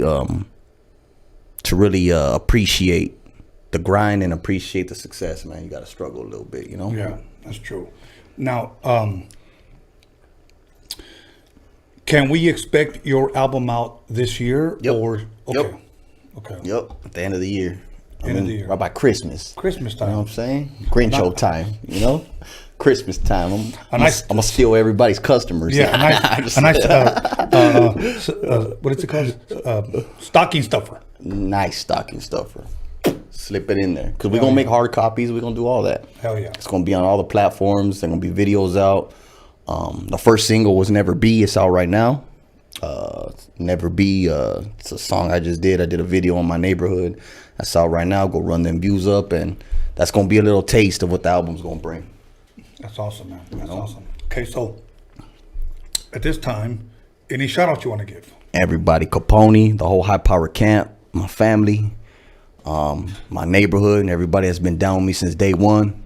To the people that still believe right now in me. And you know what? A shout out to the doubters too, because y'all making me what I am, and I'm motivated and highly fated and ready to get this shit popping. You know, shout out to Paxton Park.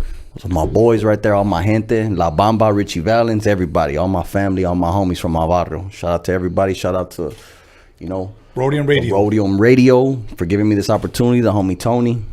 Sky's the limit, big dog. Okay, I'm gonna go ahead and say this live, brother.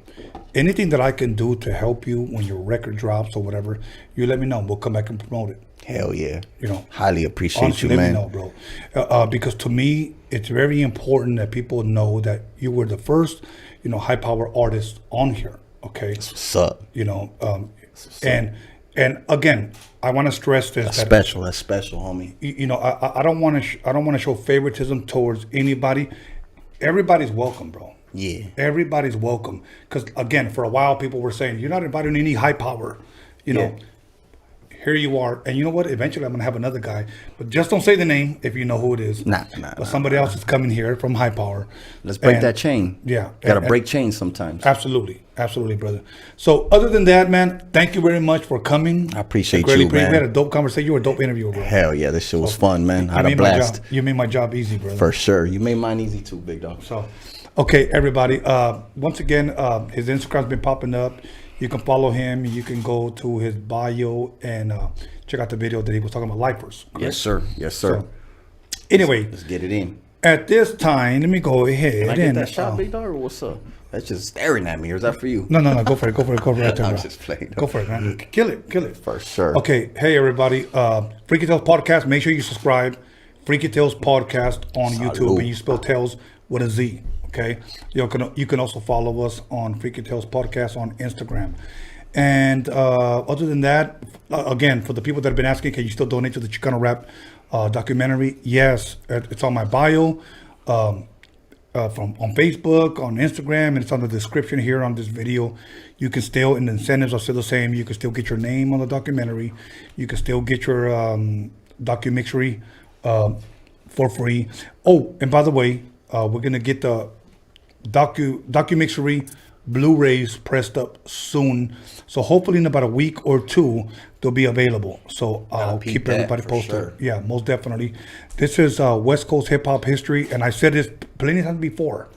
I will still put it up against any West Coast hip hop documentary, and I said it right.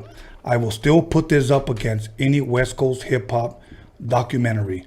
I have yet to hear any negative response. I like to call this the prequel to Straight Outta Compton. So, anyways, other than that, John motherfucking Elkins, he is the Steve Jobs of the city of Torrance, and also taking over at Wilmington. Yes, I said it. So, much love, much respect to my neighborhood, Wilmington. This is where the W started. Okay. Okay, so I'm just letting you guys know, if you guys didn't know, it didn't start with West Side Connection. It started with Wilmington right here in my neighborhood. Other than that, John motherfucking Elkins pocket pussies are on sale. 2 for $30. Any color you want. 2 for $30. Yeah. Brown, yellow, white, whatever. Scented, non-scented. Serio? Hair, no hair. Yeah. You can go to johnmotherfucking.com. Yeah, red hair too. Preferences. Yeah, we just came out with those. Shit got me sweating. He still has his centerfold nude pictures up at johnmotherfuckingelkins.com. He looks really nice. Actually, you guys need to check him out. If you haven't downloaded them, make sure you guys check him out. I actually have his picture as my screensaver. So other than that, stripper glitter, anal bleach, his his women's nail polish place. It's called Sexual Healing. Just Google Sexual Healing. And you get to go there, and he's actually waxing women. He stopped doing men a long time ago, but I'm just fucking around. Okay. Other than that, my boy DG Media Clips. Make sure you follow him on Instagram. He's helped us through the documentary. He takes the awesome pictures. Like, without these guys, this is my team. Without these guys, I couldn't do what I'm doing right now. Okay? Yay. So this is like my offensive line, and I'm the running back, and I'm running through this motherfucker because of these guys. And then Spy Smuggler, my brother, he's going to be my co-host on Freaky Tales. He's the guy that's still selling the dick pumps on sale. Okay, so if you want to give it a little wanky during this quarantine time, hit up my brother, Who needs Spy one of Smuggler. Who needs If one you of need those? one, My boy got you. hey, let me tell you some of you women that are listening. If your man has a little chiquito, hit up my brother, Spy Smuggler, and give it a little. Okay, it works. Okay, believe me. A little pump for the trunk. Yeah. So and then my son B Scan is helping me promote this. He's coming out with something new. Be on the lookout. So other than that, Sunday. Okay, I'll see you guys Sunday. Hey, we're gonna be celebrating somebody's birthday here on Sunday. Okay, it's gonna be off the fucking hook.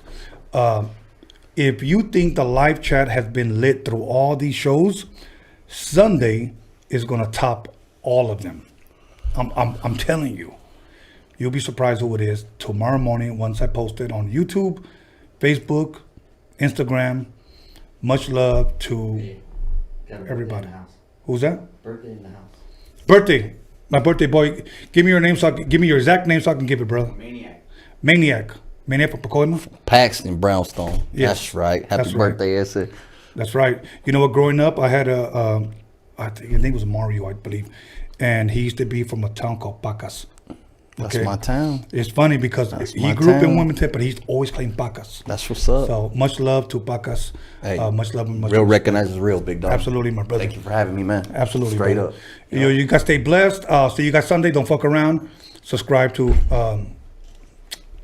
Freaky Tales podcast, because when Roadium Radio was popping, the panties are dropping. See you later.